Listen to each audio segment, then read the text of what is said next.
ये है कमाई का अड्डा। CNBC आवाज मोतीलाल ओसवाल स्टूडियो से लाइव।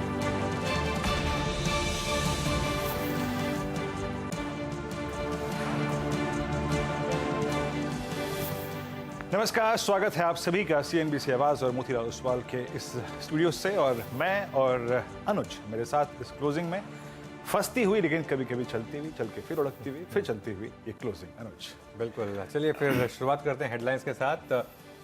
निफ्टी और बैंक निफ्टी की आज अलग अलग चाल। निफ्टी में खरीदारी का मूड, IT शेयरों ने भरा जोश, लेकिन बैंक निफ्टी बना रहा है बाजार पर थोड़ा दबाव। मिड कैप शेयरों में हल्की खरीदारी। 23 सितंबर तक ज्यादातर 2000 के नोट वापस आने की RBI गवर्नर ने जताई उम्मीद। नोट बदलने के लिए बैंकों को दिए गए निर्देश। कहा सिस्टम में दूसरे नोटों की पर्याप्त मात्रा उपलब्ध। अदानी ग्रुप के शेयरों में जोरदार तेजी। अदानी एंटरप्राइजेस 17% और अदानी पोर्ट 6% उछला। अदानी टोटल, अदानी ट्रांसमिशन और अदानी पावर में लगा 5% का अपर सर्किट। ज्वेलरी शेयरों में रौनक। अच्छे नतीजों से एक पर एक बोनस शेयर के ऐलान के बाद 13% दौड़ा थंगमा ज्वेलरी। अन्य ज्वेलरी शेयरों में भी रौनक कायम। TVZ 4% ऊपर। उधर 2000 के नोट वापसी के चलते सोने की डिमांड में काफी बढ़ोतरी। MNC capital goods company siemens का शेयर 10% से ज्यादा टूटा। बाजार को पसंद नहीं आया पेरेंट कंपनी को गियर्स और लो वोल्टेज बिजनेस बेचने का सौदा। ब्रोकरेज फर्म नमूरा ने भी लक्ष्य 3500 से घटाकर 3000 किया। और कल आएंगे अशोक लेलैंड के चौथी तिमाही के नतीजे। करीब 50% बढ़ सकता है कंपनी का मुनाफा। बेटा में करीब 56% के उछाल की उम्मीद। बायोकॉन और डिक्सन के नतीजों का भी बाजार को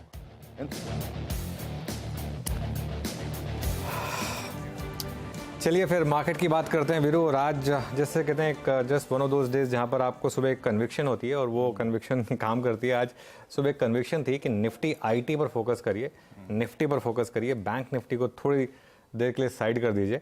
और देखिए आज अब हुआ क्या है, निफ्टी IT इस समय डे हाई पर 521 पॉइंट ऊपर। आज सुबह जो हमने लेवल डिस्कस किया था निफ्टी IT के लिए 28,850 का, उसके एकदम करीब वो जो 200 डे मूविंग एवरेज है, एकदम हाईएस्ट पॉइंट पर निफ्टी IT, और उसने पूरा निफ्टी को संभाला। बैंक निफ्टी हालांकि डे लो पर, एटलीस्ट जब मैंने ये स्ट्रैटेजी भेजी थी तब बैंक निफ्टी डे लो पर था। वहां से थोड़ा 50-60 पॉइंट की रिकवरी आई है पिछले 5-10 मिनट में, और उसने भी इस लोअर बेस को रिस्पेक्ट किया है। लेकिन देखिए निफ्टी भी ऊपरी लेवल से थोड़ा नीचे आया है। और ऑब्वियसली मिड कैप्स में तो हमने देखा ही है, जैसा हेडलाइन में हमने कहा कि मिक्स्ड रुझान है। तो देखते हैं फिर लास्ट का 1.5 घंटा कैसे रहता है। जय। लेकिन बात सारी आज निफ्टी IT की है। 550 अंकों पर जो सुबह का एक ट्रेड मिल गया, निफ्टी पे भी मिला। निफ्टी बैंक फिर बेस पे है। हालांकि निफ्टी बैंक आज बैकफुट पे है लेकिन बेस को रिस्पेक्ट। बिल्कुल। क्लोजिंग में अप्रोच क्या रखेंगे? देखिए क्लोजिंग में अप्रोच वही जो पूरे दिन काम कर रही है कि आप दोनों लेवल्स को रिस्पेक्ट करिए। निफ्टी ने आज पहला सपोर्ट जोन वायलेट नहीं किया, वहां से बाइंग, और पहला रेजिस्टेंस जोन वायलेट नहीं किया, वहां से सेलिंग। तो मेरे ख्याल से जोन इसी ट्रेड को, इसी जोन को आपको रिस्पेक्ट करने की जरूरत है। अगर आप जानते हैं बाउंड्रीज को कैसे ट्रेड कर सकते हैं। मार्केट्स ना 90% ऑफ टाइम रेंज बाउंड होती है, सिर्फ 10% टाइम ब्रेकआउट या ब्रेकडाउन दिखाती है। वो 90% टाइम्स में आप अगर उस रेंज को स्मार्टली प्ले कर सकते हैं तो बहुत पैसा बनता है। जैसे फॉर एग्जांपल आज तो वही अप्रोच है, 18,200 के आसपास मिले तो खरीदें, 18,300 के करीब जाए तो फिर उसको बेचें, क्योंकि वहां पर क्लियरली थोड़ा सेलिंग प्रेशर आ रहा है मार्केट के ऊपर। 18,350-400 का निकलने लगे तो फिर मुझे लग रहा है कि फिर मोमेंटम के हिसाब से चेस कर सकते हैं आप। रेंज या तो फिर रेंज टूटने का वेट करें कि अगर रेंज टूट जाए उसके बाद 300-350 की जो रेंज है वो बहुत स्ट्रांग है, वो टूट जाएगी अगर तो आपको बड़ी रैली मिलेगी, उसको फिर उसी हिसाब से अप्रोच करें। बैंक निफ्टी पर देखिए आज मैं सुबह भी अप्रोच बहुत क्लियर थी कि 44,000 पर बाय नहीं बनता है बैंक निफ्टी, क्योंकि वहां पर बार बार आकर अटक रहा है। चौथा दिन लगातार है जिसमें बैंक निफ्टी 44,000 टू 44,100, 140 के बीच में आकर अटक रहा है। ये प्रॉफिट बुकिंग का क्लस्टर है। यहाँ पर आपको प्रॉफिट बुक करना है और लॉन्ग सा बनाना है आपको। 43,700 से 800 सुबह की बात हुई थी कि 43,700 से 800 एक जोन है निफ्टी बैंक में लो बनाने का। आज को लो 43,690 के करीब है। एक बार अगर इंट्राडे दिखा दें तो 43,690 के करीब आज का लो है। वही स्ट्रैटेजी है आपके लिए, और उसमें आपको 43,500 का एक स्टॉप लॉस लगाना है। बहुत क्लियर, 43,684 का लो है, वहां से बाइंग आ गई तो 44,000 के करीब सेल करें, 43,700 के करीब बाय करें, या फिर फोकस करें IT पर। आज IT का दिन है। अच्छा, ये IT के लिए ना अब बहुत बड़ा टेस्ट है। क्यों? क्योंकि ये एक मीन रिवीजन ट्रेड है जिसकी हम एक्सपेक्टेशन कर रहे थे कि मैंने इनफैक्ट एक्सपेक्ट किया था वीरू, जो 200 डे मूविंग एवरेज 28,866 वो मैंने एक्सपेक्ट किया था कि इस वीक में कभी ना कभी लगेगा। अब हम 28,856 पर आ गए हैं, मतलब सिर्फ 10 पॉइंट दूर रह गए उस लेवल से। तो वो टारगेट सीधा एक ही दिन में आ गया निफ्टी आईटी का। मतलब मुझे सुबह लग रहा था कि ये स्ट्रांग होगा, लेकिन हैंड ऑन हार्ट एक ही दिन में 2% इंडेक्स भाग जाएगा, ये नहीं सोचा था। अच्छा, एक और चीज़ है अनुज, हर वक्त बाजार कुछ ना कुछ नया खोजता है। हम 44,151 दो बार टेस्ट करके आए, खैर उसे भूल जाए। राइट नाउ बाजार के हाथ में निफ्टी आईटी है और अदानी ग्रुप के स्टॉक्स हैं। यही है, दो चीज़ थी। बिल्कुल बिल्कुल, लीडरशिप चेंज होती रहती है मार्केट में। लेकिन एक चीज़ है, बैंक निफ्टी में एक बार वो 44,151 250 अगर निकला, उसके बाद सीधा 45,000 वो होगा पॉसिबल। लेकिन ना मैं इसमें एक और चीज़ जोड़ रहा था, ये मेरा शुरू से एक व्यू रहा है कि बैंक निफ्टी आपको 45,000 तक लेके जाएगा। 45,000 पर आकर मुझे लग रहा है कि बैंक निफ्टी के लिए ट्रिगर्स थोड़े कम होने शुरू होंगे, जिसके साइन ऑलरेडी दिख रहे हैं। तो आप नंबर्स के बाद देख लीजिए, कोई भी बैंक जो है वो बहुत स्ट्रांग नहीं रिबाउंड कर रहा है। HDFC bank, ICICI bank, SBI, कोई भी देख लीजिए। दूसरी तरफ IT में स्कोप है, क्योंकि वहाँ स्पेस है, वहाँ पर वैल्यूएशन कंफर्ट है इसके लिए। लेकिन ये है कि ये IT में जो रैली हुई है, आज सुबह हमने इन्फोसिस में डिस्कस किया था स्पॉटलाइट में, 1292 तक का इसका एक वो स्पॉट ओपन हो रहा था। ये mean reversion trade play out हो चुकी है। अब यहाँ से आगे क्या, ये भी बहुत इंटरेस्टिंग होगा।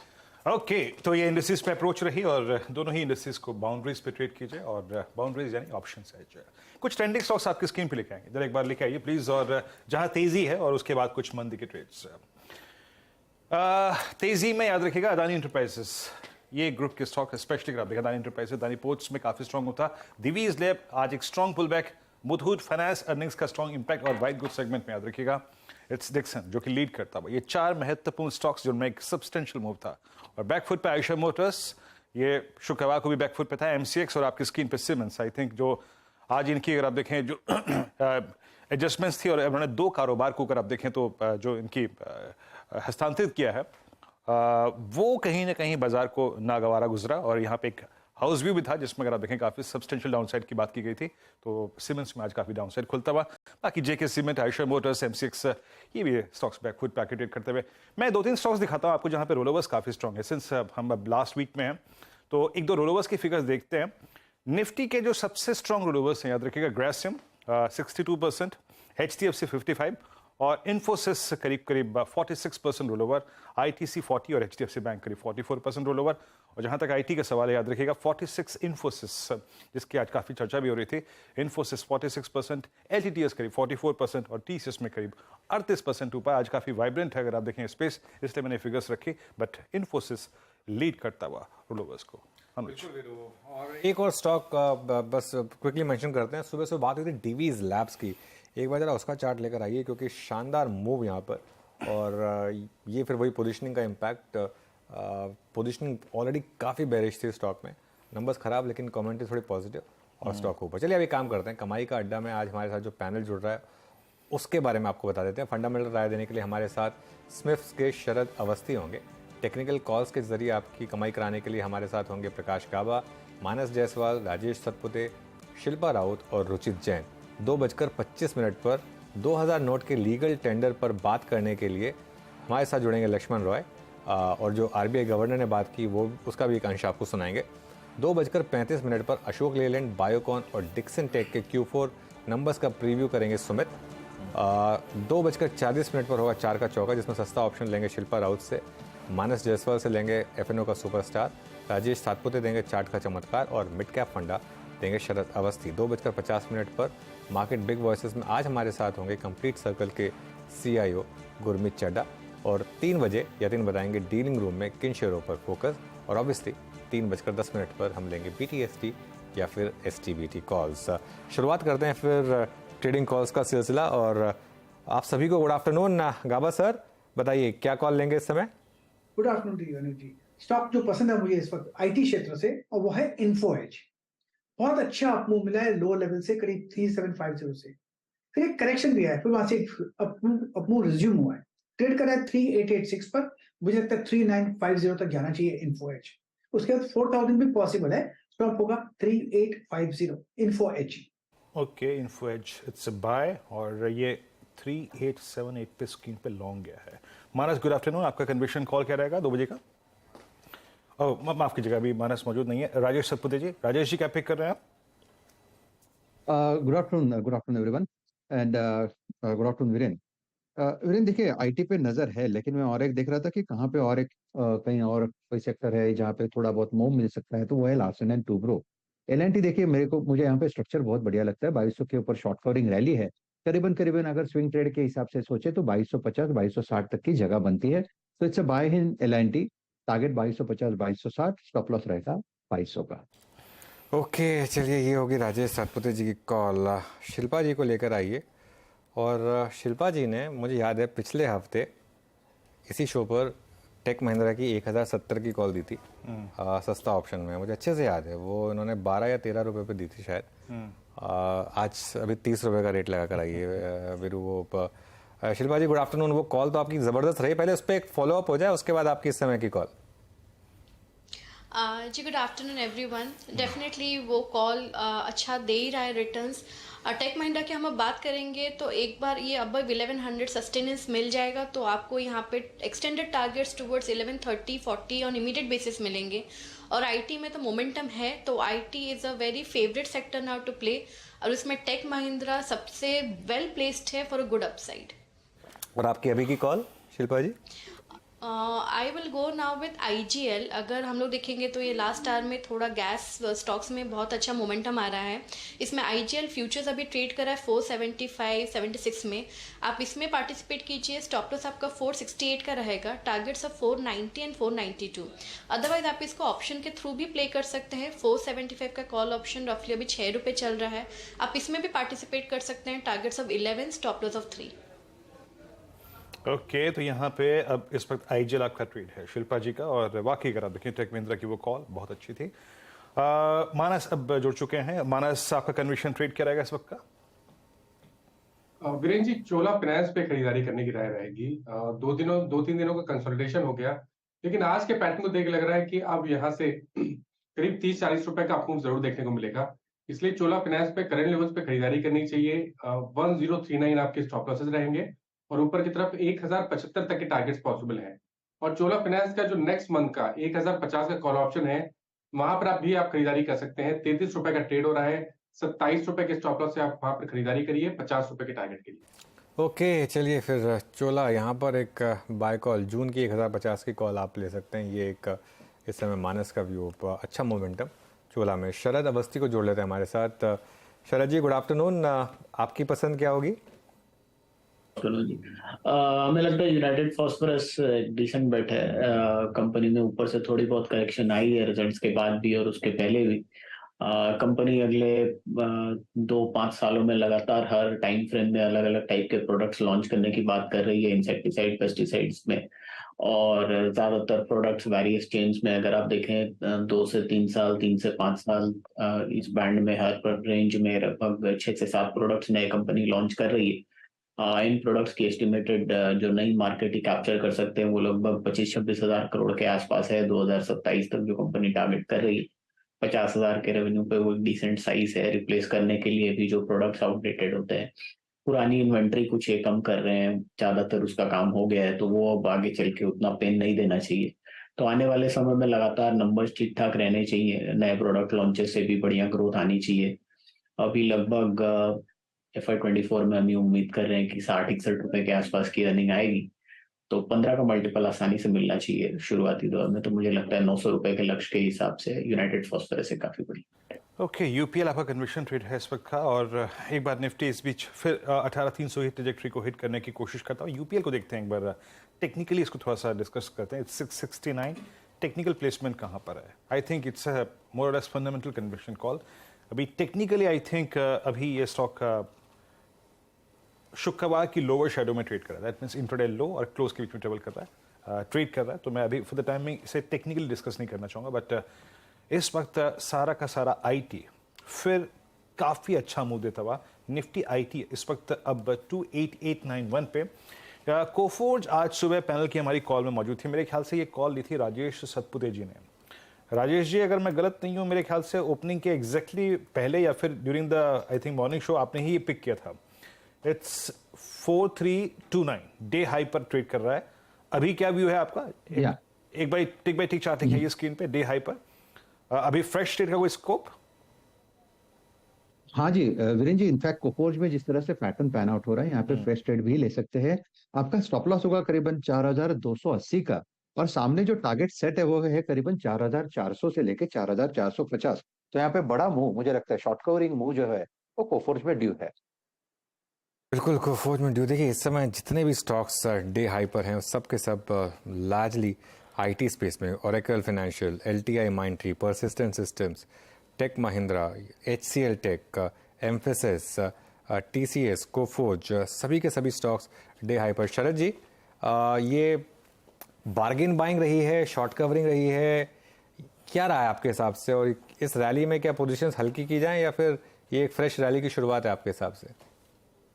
नहीं, मेरे हिसाब से फ्रेश बाइंग है। काफी समय बाद आपको आईटी स्पेस में अक्रॉस द बोर्ड ऐसे वैल्यू बाइंग की अपॉर्चुनिटीज मिल रही थी, और मेरे हिसाब से क्वार्टरली नंबर्स के बाद अब ग्रेजुअली इंटरनेशनल भी वो डस्ट सेटल हो रही है कि इतना बड़ा प्रॉब्लम शायद है नहीं जितना हम लोग पहले एंटिसिपेट कर रहे थे, और ग्रेजुअली अगले 3-6 महीने में ज्यादातर एरियाज में आपको इम्प्रूवमेंट देखने को मिलनी चाहिए।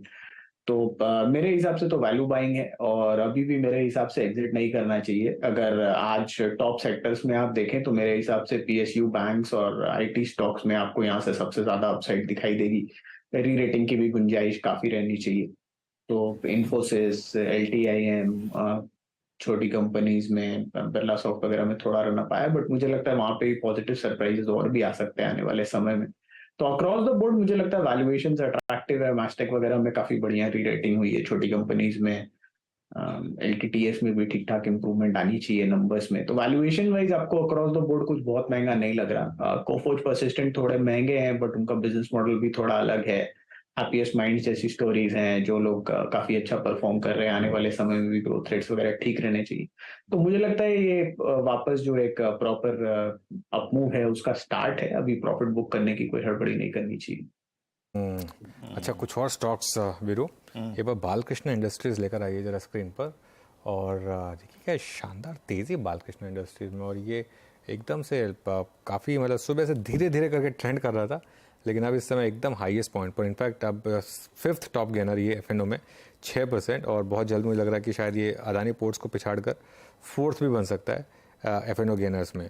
उसके अलावा बाइंग है रामको सीमेंट्स में, यहाँ पर भी तेज़ी, और आईआरसीटीसी यहाँ पर भी इस समय तेज़ी। तो काफ़ी स्टॉक्स हैं जो इस समय क्लियरली यहाँ पर मोमेंटम का पार्ट हो रहे हैं। लेकिन मिड कैप आईटी की अलग ही बात है, वहाँ पर एक अलग बाहर है। गावा सर, एक बार एलटीआई माइंडट्री पर एक बार स्टेटस चेक किया जाए वापस। बिल्कुल, मुझे स्टॉक पसंद है, बिल्कुल एलटीआई। मुझे लगता है इसमें आपको मिलना चाहिए, और अच्छा आपको मिलना चाहिए। 4968 के आसपास ट्रेड कर रहा है, 5000 तो पार कर ही लेगा, लेकिन वहां पर रुकने वाला नहीं लगता है मुझे लगता है ये 5200 तक जाना चाहिए। It's a matter of time. 4900 का कोई स्टॉप लगा चले, स्ट्रेच्ड है नो डाउट, लेकिन मोमेंटम भी है, और मोमेंटम से 5200 पॉसिबल है। मेरे ख्याल से यस लेना चाहिए। 4900 का स्टॉप लगाकर एलटीआई है। स्क्रीन पे इट्स आईटी है ना, सिर्फ आईटी और आईटी। इस बीच बैंकों में क्या हो रहा है, एक बार जरा मेरे स्क्रीन पे कैनरा बैंक लेके आएंगे, एग्जैक्टली क्या कर रहा है। इट्स 301.40। यस, 20 डे में आपको स्ट्राइक करने की कोशिश करता हूँ, लेकिन मैं फर्दर टाइमिंग इसको नहीं छूँगा, मैं इसको स्किप ही करूँगा, क्योंकि इस वक्त पूरा का पूरा खेल आईटी का है। तो इस टीसीएस के साथ चलते हैं। आपकी स्क्रीन पे डे हाई की ट्रैजेक्टरी में इट्स 3287, और टीसीएस अब स्ट्राइक करता हुआ अपने 200 डे एक्सपोनेंशियल मूविंग एवरेज को post I think 10th of May। एक बार जरा इसको देखेंगे राजेश सतपुते जी, 3288, यहाँ पे कोई ट्रेड बन रहा है क्या, ऑप्शन ट्रेड स्पेशली? क्या वीरेंद्र जी, बिल्कुल बन रहा है, और इनफैक्ट टीसीएस रडार पे था। देखिए टीसीएस में अगर आप देखें ऑप्शन ट्रेड बनाना है तो मैं थोड़ा सा इन द मनी काम करूंगा। मैंने जून का ऑप्शन यहाँ पे लगाया हुआ है 3260 का, 3260 का जून का option. At present it is at 76 rupees. आप इसे बाय करें, स्टॉप लॉस आप रखे करीबन 60 का, और टारगेट सेट करे करीबन 110 का। तो मेरे हिसाब से टीसीएस में जिस तरह से मूव आ रहा है नेकलाइन टेस्ट करने के बाद, ये मूव एक्सटेंड होगा करीबन फ्यूचर में 3400 तक। तो यहाँ पे बाय करना है टीसीएस का 3260 का कॉल ऑप्शन। ओके, टीसीएस का 3260 का कॉल ऑप्शन यहाँ पर बाय करना है। आईटी में एक्चुअली स्पॉइल फॉर चॉइस, मतलब आप क्या लेना चाहें वो ले सकते हैं, और सभी के सभी स्टॉक चल रहे हैं। एक बार एम्फेसिस लेकर आइए फॉर एग्जांपल। अब एम्फेसिस में भी एक मूव आ रहा है, वो जो एलटीआई माइंडट्री वाला मूव था, अब वो 200 डे मूविंग एवरेज को क्रॉस करके क्या निकला है निफ्टी आईटी, और देखिए एम्फेसिस यहाँ पर करीब 2.5% का मूव यहाँ पर जो सुबह कन्विक्शन आया था वीरू, वो डिलीवरी नंबर्स देखने के बाद आया था। सारे के सारे आईटी कंपनियों का मैं डिलीवरी नंबर्स देख रहा था, खासतौर से जो इन्फोसिस में 1300 करोड़ की डिलीवरी, मुझे याद नहीं लास्ट टाइम कब थी। लास्ट टाइम थी सेल साइड पर जब इन्फोसिस के नंबर्स आए थे, उसके बाद इन्फोसिस में अगले 7-8 दिन में कुल मिलाकर 27,000 करोड़ की डिलीवरी सेलिंग हुई थी, और 27,000 करोड़ की डिलीवरी सेलिंग में मतलब काफ़ी इंस्टीट्यूशंस ने माल छोड़ा होगा वहाँ पर।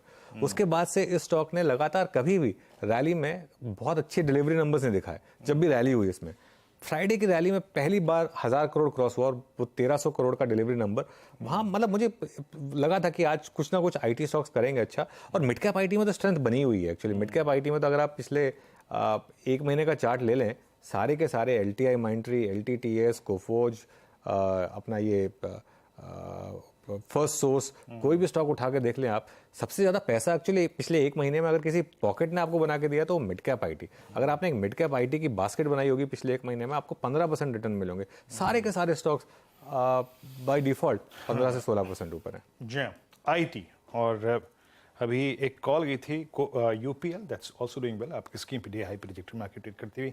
अच्छा, आईटीसी के कुछ ऑप्शंस में थोड़ी हरकत हो रही है। देखिए अभी हम सिर्फ अब आईटी तक सीमित नहीं रह सकते, एक बार ऑप्शंस में आते हैं ये आईटीसी के। मानस आईटीसी में इस बीच हरकत है थोड़ी सी, 425 डे हाई पर। पोस्ट अर्निंग्स जो प्रॉफिट बुकिंग आई थी वो लगभग मेरे ख्याल से 2 सेशन कंटिन्यू रही, लेकिन फिर एक बहुत ही बैलेंस्ड और एक बहुत रेस्ट्रिक्टेड डाउनसाइड देखा है इस स्टॉक ने, और वो डाउनसाइड जो था वो 20 डेमा पे जाके अरेस्ट हो गया। अब 425-25। आपका व्यू आईटीसी पे इस वक्त क्या कह रहा है? देखिए, अगर केवल 1 से 2 दिनों का ट्रेड लेना है तो फिर आपको वेट करना पड़ेगा, फिर आप 428 के ऊपर खरीदारी करिए। लेकिन अगर आप पूरे मंथ की बात करें, जो नेक्स्ट एक्सपायरी की मैं बात कर रहा हूँ जून मंथ की, तो मेरे हिसाब से एक बहुत बढ़िया ट्रेड हो सकता है कि आप नेक्स्ट मंथ का, जून मंथ का 430 वाला 430 वाला कॉल ऑप्शन ले लीजिए, जो ₹8 के आसपास ट्रेड हो रहा है। वहां पर आप कुछ शायद 1 से 1.5 हफ्ते का समय लगेगा, लेकिन वहां पर आपको रिटर्न काफी बढ़िया मिल सकते हैं। आपको स्टॉप लॉस केवल ₹4 का लगाना है, क्योंकि देखिए आईटीसी में अगर ब्रेकआउट आया तो आपको कम से कम 25 से 30 रुपए का आपको जरूर देखने को मिलेगा। तो इस ऑप्शन के भाव करीब 20 रुपए के आसपास हो जाएंगे। ₹8 पे ट्रेड हो रहा है, ₹4 के स्टॉप लॉस लगाइए और ₹20 के टारगेट सेट करिए आईटीसी के जून के 430 के कॉल ऑप्शन में। ओके, अच्छा वीरू, अगर किसी स्टॉक की स्ट्रेंथ चेक करनी हो तो उस दिन देखिए जहाँ पर बहुत ख़राब शुरुआत हो, एक बार ग्लेनमार्क का इंटरडे चार्ट लेकर आइए। आज सुबह हम थोड़े से हैरान थे कि ग्लेनमार्क में इस तरीके का जो सुबह 6% नीचे स्टॉक खुला, वो क्यों खुला? 581 पे खुलकर स्टॉक अब आ गया है डे हाई पर 608 की ट्रेजेक्टरी में। और अगर इनफैक्ट फ्यूचर्स में तो और भी बेटर है, फ्यूचर्स में तो ये अब मेरे ख्याल से सिर्फ 1% नीचे रह गया। तो ये काफ़ी इंटरेस्टिंग है। यहाँ पर लोअर लेवल से एक अच्छी रिकवरी दिखाई दी, और एक स्टॉक जहाँ पर लोअर लेवल से आज अच्छी रिकवरी दिखाई दी वो है बर्जर पेंट्स। यहाँ पर भी एक शानदार मूव। अच्छा शिल्पा जी, टेक महिंद्रा की कॉल तो हो गई, आईटी में कोई और स्टॉक जो इस समय आपको लग रहा है कि वैसा ही मूव देने के कस्प पर हो, क्योंकि एक्सपायरी से अब सिर्फ 4 दिन दूर हैं? कोई और स्टॉक जो आपको अच्छा लग रहा हो?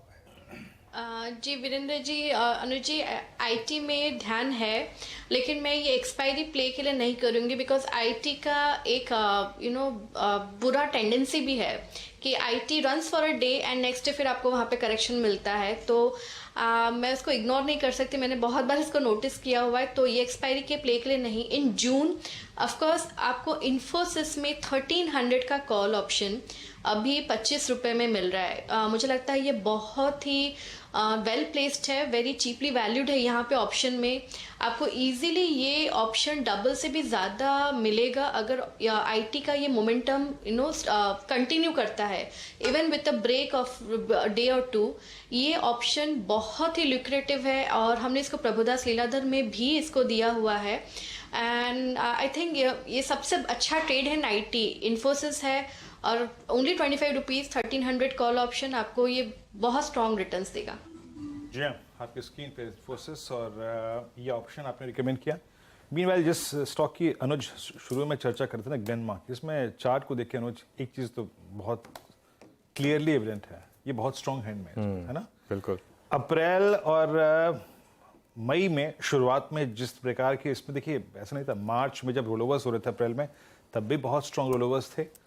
और अप्रैल से मई में बहुत स्ट्रॉन्ग रोलोवर्स गए और कहीं ना कहीं एक रिफ्लेक्शन मिल रहा है कि शायद ये स्टॉक अगर आप इसको बहुत लॉन्गर टर्म चार्ट्स पे देखें ना, और उस चार्ट को आपको लेना पड़ेगा कम से कम 2015 से लेकर अब तक के पर्सपेक्टिव में, करीब करीब 8 साल की एक स्लोपिंग डाउनवर्ड चैनल को ये बाइसेक्ट करने की कोशिश करता हुआ। मानस एक बार बताइएगा, अभी हालांकि अनुज ने बस चलते चलते लिया, लेकिन अगर किसी के पास डिलीवरी पड़ी है या फिर फ्यूचर्स पड़ा है, थोड़ा सा पेशेंस रखे क्या यहाँ पे इस ट्रेजेक्ट्री में? अगर ये 610 615 बाइसेक्ट हो गया तो 690 710 की पॉसिबिलिटी कितनी बन जाएगी इसमें? इस पे एक बाय रिकमेंडेशन दिया था, हालांकि वो एक तरह से फेल हो गया। गैप डाउन ओपनिंग देखने को मिली तो वो ट्रिगर नहीं हो पाया। लेकिन मेरा अभी भी ये समझना है कि यहाँ पर ट्रेंड बहुत बुलिश बना हुआ है और एक पोजिशनल ट्रेड बिल्कुल लेना चाहिए। आप 20 डे मूविंग एवरेज जो कि 580 रुपए है, उसके नीचे स्टॉप लॉस रख के एक पोजिशनल ट्रेड लीजिए। देखिए अगर यहाँ पर 620 के ऊपर का ब्रेकआउट देखने को मिलेगा तो कम से कम 650 660 तक के प्रभाव देखने को मिल सकते हैं। तो एक पोजिशन ट्रेड लेना चाहिए 580 रुपए के स्टॉप लॉस से 650 660 रुपए के टारगेट के लिए। ओके चलिए, अब एक्चुअली आईटी में अब सारा का सारा इशू लार्ज कैप आईटी में है 200 डे मूविंग एवरेज का, क्योंकि इंडेक्स ने खुद 200 डे मूविंग एवरेज अभी हिट करके वहाँ से और 100 पॉइंट भागा। एक बार जरा विप्रो का चार्ट लेकर आइए। विप्रो का 200 डे मूविंग एवरेज प्लेस है 395.46 पर और अब स्टॉक 394.55 पर। तो यहाँ पर भी एक शानदार मूव इस समय। मानस इस पर भी एक व्यू दे दीजिए एग्जैक्ट 200 डे मूविंग एवरेज पर। नंबर है कि मैंने आज मॉर्निंग में भी विप्रो पे एक बाय रिकमेंडेशन दिया, क्योंकि मेरा समझना यह है कि जिस तरह का ब्रेकआउट आज हमने देखा और जिस तरह के वॉल्यूम्स आज देखने को मिले हैं, आई थिंक स्टॉक अपने 200 डे मूविंग एवरेज को जरूर टेस्ट करेगा, जो कि 405 और 407 रुपए की रेंज में है। तो करंट लेवल से भी 12-13 रुपए का अपमूव आपको विप्रो में देखने को मिल सकता है। आई थिंक बेहतर रहेगा कि आप जून मंथ का ऑप्शन ले लें, 400 वाला कॉल ऑप्शन 7 रुपए पे ट्रेड हो रहा है, 4 रुपए 90 पैसे के स्टॉप लॉस से आपको यहाँ पर खरीदारी करनी है। 13 से लेकर 15 रुपए तक के भाव इस विप्रो के 400 के जून वाले कॉल ऑप्शन में आपको देखने को मिल सकते हैं। ओके, विप्रो 394.60 डे हाई पर ट्रेड करता हुआ, स्ट्रॉन्ग मूव यहाँ पे। अच्छा, प्रकाश सर की सुबह एक कॉल थी एचएल, मेरे ख्याल से प्रकाश सर की कॉल थी एचएल, आपकी स्क्रीन पे आएगा 3103। अच्छा मूव देखे ट्रेड करता हुआ, लेकिन नहीं, मेरे ख्याल चंदन की थी, माफ कीजिएगा। अच्छा, मैं थोड़ा ध्यान आकर्षित करना चाहूँगा आपका एक स्टॉक और। एक बार मेरी स्क्रीन पे अभी कैश का एक स्टॉक ग्लोबल हेल्थ अपीयर हुआ था, जरा प्लीज़ लेके आएंगे। अभी सडनली अपीयर हुआ, एक सेकेंड मैं लेके आता हूँ, और ये ट्रेड कर रहा है इस वक्त 573। ओके, यानी ये अब सिमिलर प्राइस हो गया 16 मई का, यानी इसकी करियर का ऑल टाइम हाई जोन है। सुबह हमने सुमित के साथ डिस्कशन किया था नारायण हृदय ने आज अपने करियर का हाईएस्ट प्लस टच हुआ। शरद जी, हॉस्पिटल स्टॉक्स में एक सेकुलर मूव नजर आ रहा है, सबके सब करियर हाई पे ट्रेड कर रहे हैं। आपका सबसे प्रेफर्ड स्टॉक क्या रहेगा? क्योंकि एक बात है कि अपोलो अभी भी अपने सीएमपी और अपने हिस्टोरिकल हाइज के बीच में एक डिफरेंशियल क्रिएट करके बैठा हुआ है। आप क्या चीज करना चाहेंगे इस पॉकेट में? इनफैक्ट आज अपोलो भी बहुत स्ट्रांग है, इट्स 4580 डे हाई। आपका व्यू? देखिए, जनरली तो व्यू पॉजिटिव है पूरे स्पेस के लिए। अपोलो थोड़ा सा ऑन द एक्सपेंसिव साइड है, but historically expensive he trade करते हैं, क्योंकि जो गैप है हमारी हेल्थ केयर इंडस्ट्री में वो काफी स्टीप है। अगर आप सेफ या लार्जेस्ट प्लेयर के हिसाब से जा रहे हैं तो अपोलो ऑब्वियसली बेस्ट प्लेयर रहता है, बट वैल्यूएशन कंफर्ट के हिसाब से अगर आप पूरी हॉस्पिटल चेन में कंपेयर करेंगे तो नारायणा सबसे कंपेलिंग वैल्यूएशंस पे अवेलेबल है, तो वो एक पॉजिटिव है। और कुछ छोटे स्टॉक्स हैं जैसे एस्टर डीएम है, हेल्थ केयर ग्लोबल है, प्लस आपका मैक्स है। यहाँ पे हमें लगता है कि सरप्राइज एलिमेंट्स आने वाले समय में बहुत ज्यादा आ सकते हैं। मैक्स में तो ऑलरेडी ऑपरेशनल एफिशिएंसी काफी दिखी गई है इस क्वार्टर के रिजल्ट्स में भी, बट हेल्थ केयर ग्लोबल में, एस्टर डीएम में हमें लगता है जैसे जैसे ये लोग अपनी फुल स्केल पे ऑपरेट करते हैं उसका काफी बड़ा फायदा आपको नंबर्स में देखने को मिलेगा। प्लस कुछ कंपनीज में मैनेजमेंट चेंज वगैरह हुआ है तो उसका भी फायदा मिलेगा। तो अगर आप बड़े प्लेयर्स के संग स्टिक करना चाहते हैं तो अपोलो, वैल्यूएशन कंफर्ट सबसे ज्यादा मेरे हिसाब से आज के दिन आपको नारायणा में है पूरी स्पेस में। ओके, चलिए फिर अब एक काम करते हैं, एक जो सबसे बड़ी न्यूज़ रही है पिछले 3 दिन की उसको एड्रेस करते हैं। 2000 के नोट के चलन से बाहर होने के ऐलान के बाद लोगों के मन में कई सवाल थे। आरबीआई गवर्नर शक्तिकांत दास ने आज इन्हीं सवालों के जवाब दिए। उन्होंने कहा कि बैंकों से सभी तरह की जरूरी व्यवस्थाएं करने के लिए निर्देश जारी किए गए हैं। लोगों को नोट बदलने के लिए 4 महीने का पर्याप्त समय मिलेगा।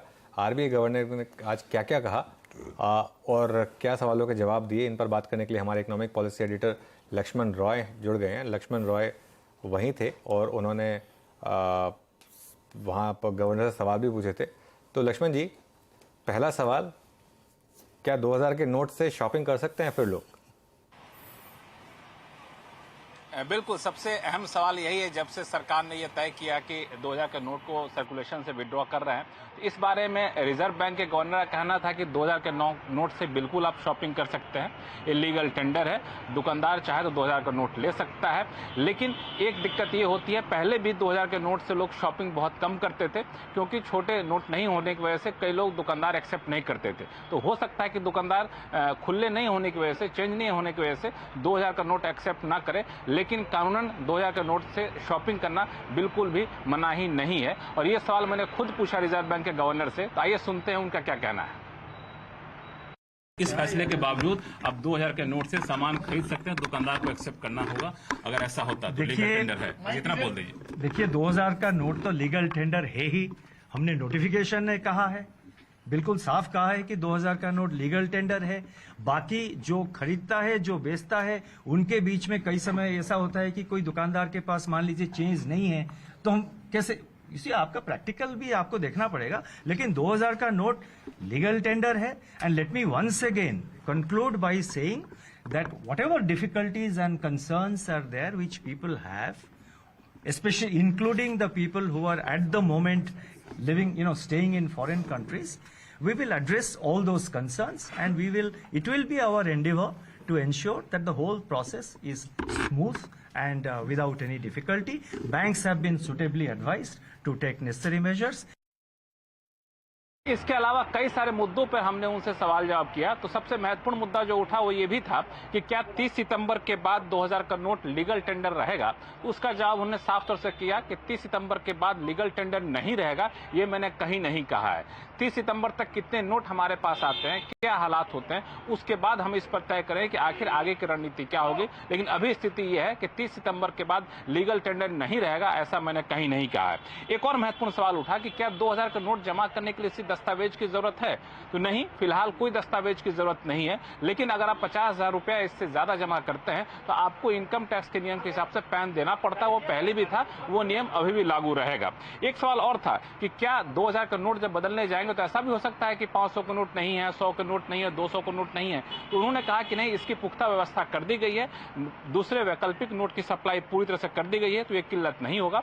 रही बात इकोनॉमी पर क्या असर पड़ेगा, तो उन्होंने इस बात से इनकार किया कि इकोनॉमी पर कोई बड़ा असर पड़ेगा। उन्होंने कहा कि बहुत नाम मात्र का उल्टा असर पड़ सकता है, लेकिन इस बात के लिए बिल्कुल निश्चिंत रहे कि इकोनॉमी को लेकर कोई चिंता करने की जरूरत नहीं सरकार के इस फैसले से। देखिए लक्ष्मण जी, शुक्रिया। मतलब मैं तो खैर पर्सनल एक्सपीरियंस से बोल रहा हूँ, मैं तो 2000 का नोट पिछले 1-1.5 साल से मैंने भी देखा, एक नहीं देखा, मतलब फॉरगेट अबाउट एवरीथिंग एल्स, एक नोट नहीं देखने में आया। एक और इंटरेस्टिंग चीज़ कही थी वैसे गवर्नर साहब ने, जब इनसे पूछा गया कि अगर आप जब जो जमा कराएंगे क्या उनकी स्क्रूटनी होगी, तो उन्होंने कहा कि नहीं, आरबीआई तो नहीं करता स्क्रूटनी, लेकिन अगर बाकी गवर्नमेंट एजेंसीज अगर ये करना चाहें, अल्टीमेटली एक बहुत सॉलिड आंसर, उस वक्त मुझे हंसी भी बहुत आई कि अगर कोई और गवर्नमेंट एजेंसी अगर करना चाहे जांच तो वो बिल्कुल करेंगी। तो वो काफी इंटरेस्टिंग है। वो मतलब मेरे ख्याल से तो थोड़ा सा ना, जिनके पास बोरे में भरे हुए होंगे या जिन्होंने एकदम लॉकर में दबा के रखे होंगे ना, उनको एक बार तो डर लगेगा कि यार ये इसको कैसे जमा कराएं या इसको खपा दें बेसिकली। तो वो थोड़ा सा मुझे लग रहा है कि काफी इंटरेस्टिंग आंसर था। जी हाँ, इंटरेस्टिंग आंसर था। और खैर इस इशू से बाहर निकल के आते हैं और आप शॉपिंग कर सकते हैं, नो डाउट। बट अब इस मुद्दे से बाहर निकल के आते हैं। मार्केट्स का आप देखें 18,296, बट इट्स अदानी समूह के स्टॉक्स जो है ना, याद रखिएगा, वो सुपर स्विंग देते हुए। लुक एट अदानी एंटरप्राइजेस, एक जमाने बाद अब अपर फ्रीज की तरफ बढ़ता हुआ 20% के अदानी एंटरप्राइज इस 2312 एट डे हाई। और इस ट्रेड को बहुत अच्छी तरीके से प्ले किया था आज सुबह सुबह मानस ने। मानस आपने मेरे ख्याल से 2200 की कॉल दी थी आज सुबह सुबह, अब वो डे हाई पर ट्रेड कर रही है। मानस, एक तो ये ट्रेड हमारे पास हो गया, और अमूमन कोई भी जब ऑप्शन ट्रेड हमारे पास हक में होता है, हमारे फेवर में होता है, तो हम डेल्टा ड्रिफ्टिंग करते हैं। दैट मीन्स वो अब इन द मनी है, थोड़ी सी उसको बुक करके अगली कॉल पे चले जाएं। अगली कॉल क्या हो सकती है, क्या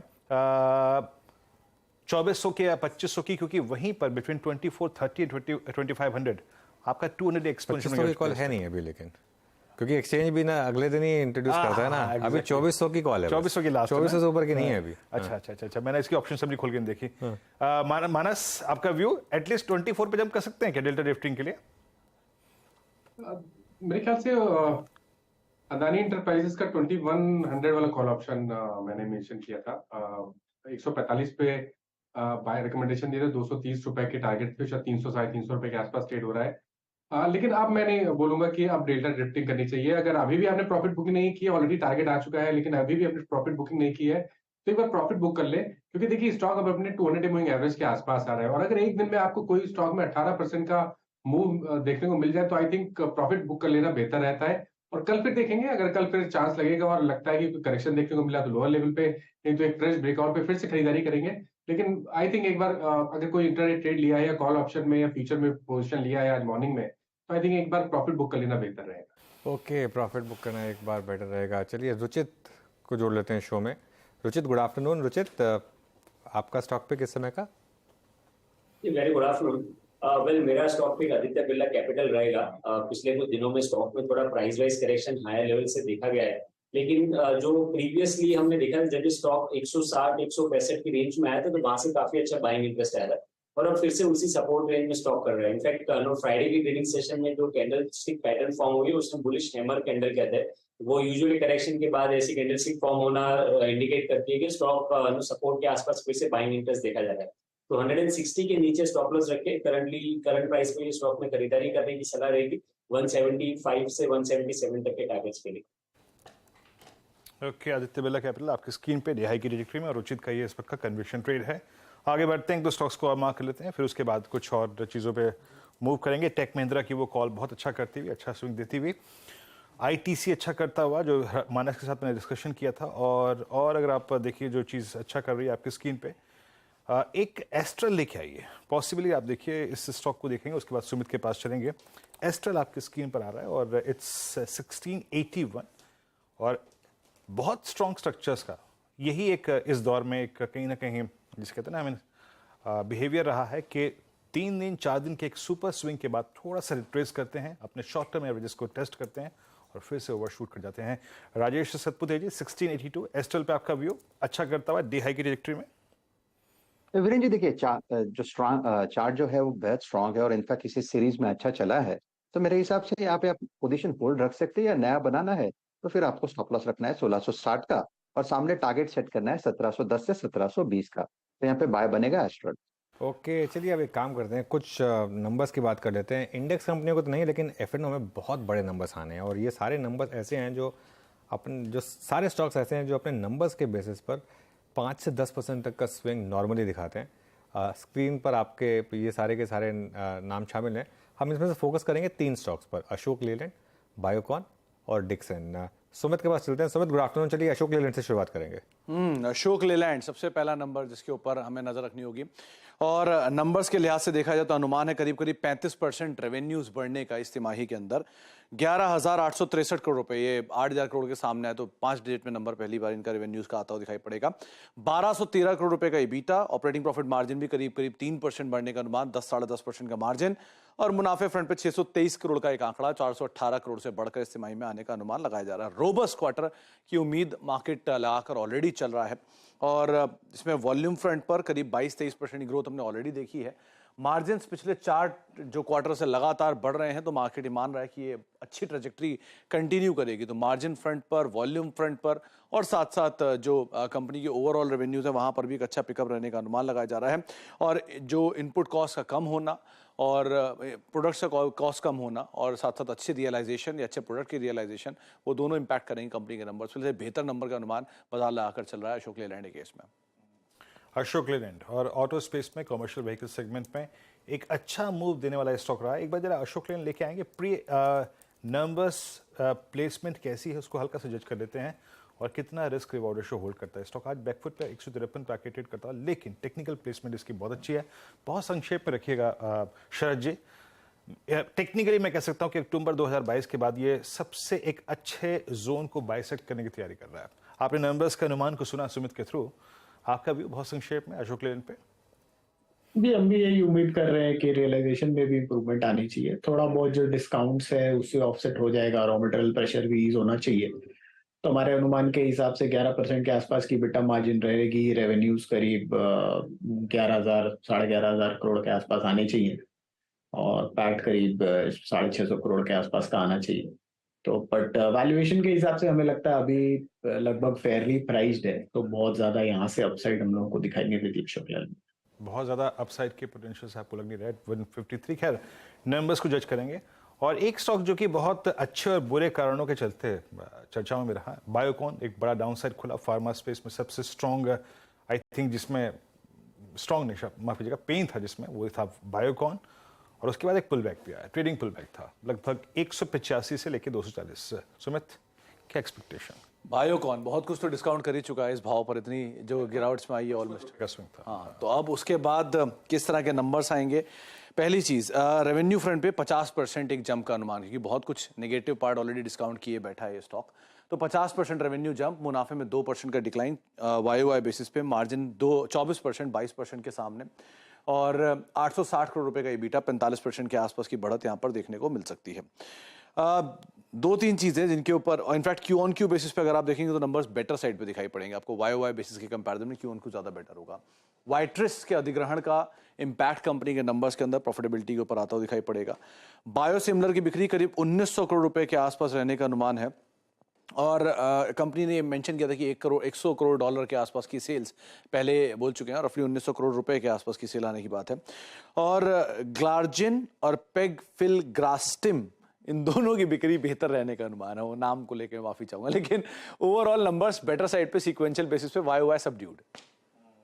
अच्छा, मैं बायोकॉन पे कोई आई थिंक यहाँ पे गैस वर्क नहीं करना चाहूँगा, ना ट्रेड लूँगा, क्योंकि ऑलरेडी काफ़ी चल चुका है। एक बार नंबर आने देते हैं, उसके बाद बात करेंगे। लेकिन लोग एट डिक्सन टुडे, आज डिक्सन को देखिए 3232। हालांकि ये बीता क्वार्टर इसके लिए बहुत अच्छा नहीं रहा in terms of price behaviour, but पिछले 3 दिन से एक स्ट्रॉन्ग पुल बैक मोड में है। आज ये अपने 100 DMA के ऊपर ट्रेड करता, प्रकाश जी का ट्रेड भी था ये। सुमित, क्या एक्सपेक्टेशन? फ्लैट रहेंगे YOY बेसिस पे नंबर, जो बाजार अनुमान लगाकर चल रहा है कि करीब करीब 2947 करोड़ 2953 करोड़ रुपए के सामने ये एक आंकड़ा रहेगा। मुनाफा 63 करोड़ से घट के 62 करोड़ रुपए। और मार्जिन फ्रंट पे करीब 4% के मार्जिन का अनुमान, जो कि 4.25% है, और EBITDA भी करीब 127 करोड़ से 118 करोड़। तो बहुत ज़्यादा कोई फायरवर्क नहीं, लेकिन बिल्कुल फ्लैटिश साइड पे नंबर रहेंगे इनके। मोबाइल फ़ोन और बाकी सेगमेंट को लेके कमेंट्री क्या है, वो पार्ट क्रूशल रहने वाला है।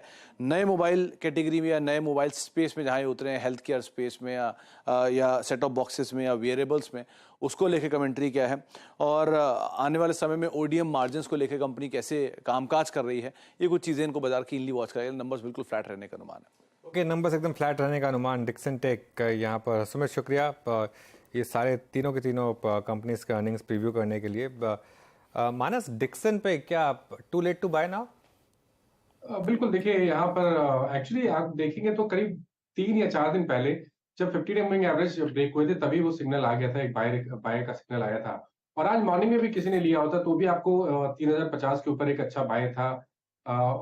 लेकिन अब मेरे हिसाब से देर हो गई है, अब करेक्शन पे खरीदारी करनी है। इसमें कोई डाउट नहीं कि एक बड़ा रिवर्सल है, और पैटर्न को देख के शायद स्टॉक अपने 200 मूविंग एवरेज जो कि 3450 है उसकी तरफ जाने की कोशिश करेगा। लेकिन गिरावट पे 3200 से लेकर 3175 ये एक बढ़िया रेंज है जहां आप खरीदारी कर सकते हैं। स्टॉप लॉसेस आपको 3100 रुपए के नीचे लगाने होंगे, और टारगेट आपको 3425 से लेकर 3450 के सेट करने हैं। ओके, डिक्सन टेक्नोलॉजीज, थोड़ा देर हो गई है, याद रखिएगा। अब इसको अर्निंग्स के बाद ही जज करेंगे। अनुज, हमने इस बार स्मॉल फाइनेंस बैंक्स में बहुत अच्छा मूव दिया। AU स्मॉल को देखिए, करियर की हाईएस्ट ट्रैजेक्टरी, और आई थिंक ये इसके करियर का 3rd बेस्ट स्विंग है। लगभग 540 से 758, बिल्कुल गजब का मूव दिया इसने। शरद, AU स्मॉल फाइनेंस में आपका टेक, आई मीन जिसने भी जब भी खरीदा आज प्रॉफिट में होगा, आपका टेक इस प्राइस पे करने का चाहिए 757? 4-4.5 की प्राइस टू बुक पे ऑलरेडी ट्रेड कर रहा है। मुझे लगता है ज्यादातर ऑप्टिमिज्म प्राइस्ड इन है। हिस्टोरिकली भी हमने देखा है, यूजुअली अगर स्टॉक्स इतनी वैल्यूएशन पे ट्रेड कर रहे हैं तो वहां से बहुत ज्यादा इंप्रूवमेंट रजिस्टर करना थोड़ा मुश्किल होता है, unless and until asset quality और एडवांस ग्रोथ दोनों का मोमेंटम आप मेंटेन कर सकें। तो मुझे लगता है यहाँ पे लगभग थोड़ा बहुत प्रॉफिट बुक करने लायक हो गया है, बट ग्रोथ काफी रोबस्ट रह सकती है इस पूरी स्पेस में, तो वो एक एडेड एडवांटेज है इनके लिए। बट 4-4.5 की प्राइस टू बुक पे मुझे लगता है किसी भी NBFC या किसी में भी लगभग ज्यादातर पॉजिटिव फैक्टर इन हो जाते हैं। बिल्कुल, तो ये इस समय 4-4.5 की प्राइस टू बुक पर स्टॉक, लेकिन शानदार मोमेंटम रहा है। चलिए अब एक काम करते हैं, हम 4 ट्रेड्स जो हमारे 4 का चौका में डिस्कस करते हैं, एक एक कर लेकर आते हैं। सबसे पहले शिल्पा जी से लेंगे सस्ता ऑप्शन, उसके बाद एफएनओ सुपरस्टार मानस से लेंगे। पहले शिल्पा जी आपके पास आ रहे हैं, सस्ता ऑप्शन ट्रेड आपका इस समय का? सस्ता ऑप्शन रहेगा जून सीरीज में। जून सीरीज में अगर पीएफसी की बात करेंगे तो पीएफसी बहुत स्ट्रॉन्ग काउंटर लग रहा है, 160 के ऊपर इसका सस्टेनेंस रह रहा है। यहाँ पे जो टारगेट्स जो बन के आ रहे हैं वो रफली 180 के आ रहे हैं। तो जून सीरीज का 175 का कॉल ऑप्शन अभी ₹3.20 25 पैसा चल रहा है। आप इसमें पार्टिसिपेट कीजिए। आपका स्टॉप लॉस रहेगा ₹1.40 और टारगेट्स जो है वो रफली टुवर्ड्स 7 भी मैं देख रही हूँ, मतलब 4.6, 5.6 एंड 7 ऐसे टारगेट्स है। लेकिन ये definitely a very strong bye है। यहाँ पर आपको बाय करना है, ये सस्ता ऑप्शन, लेकिन जून का ऑप्शन लेना, ध्यान रखिएगा। जून का 175 का कॉल ऑप्शन। मानस, एफएनओ सुपरस्टार? देखिए, आईटी क्षेत्र को छोड़ दें अगर तो कुछ स्टॉक चार्ट पे काफी बेहतरीन लग रहे हैं और उनमें से एक पीईएल है। मैं पिरामिड एंटरप्राइजेस की बात कर रहा हूं, जहां पर हमने कंसोलिडेशन देखा, लेकिन आज के पैटर्न को देख के लग रहा है कि स्टॉक तैयार हो गया है एक फ्रेश ब्रेकआउट के लिए। 755 के प्राइस चल रहे हैं, करंट लेवल्स पे आप पीएल में खरीदारी करिए। 739 का स्टॉप लॉस लगाना है और टारगेट 785 तक के हो सकते हैं, तो पीएल में खरीदारी करनी है। जून मंथ का ऑप्शन ले सकते हैं, 460 वाला ऑप्शन, 760 वाला 760 का कॉल ऑप्शन लीजिए। जून मंथ का 36 रुपए पे ट्रेड हो रहा है, वहां पर आपके स्टॉप लॉसेस 24 रुपए के नीचे रहेंगे और 55 रुपए के टारगेट होंगे। Okay, Pyramid Enterprises pull back mode में स्टॉक है और ओवाई आप देख ही होंगे आपकी स्क्रीन पे। करंट मंथ में फ्यूचर्स में शॉर्ट कवरिंग है, शॉर्ट कवरिंग के साथ स्टॉक ऊपर आता हुआ 760 की कॉल लेनी है आपको। अगला ट्रेड पिक करेंगे हम राजेश सतपुते जी से, चार्ट के चमत्कार। राजेश जी क्या पिक कर रहे हैं?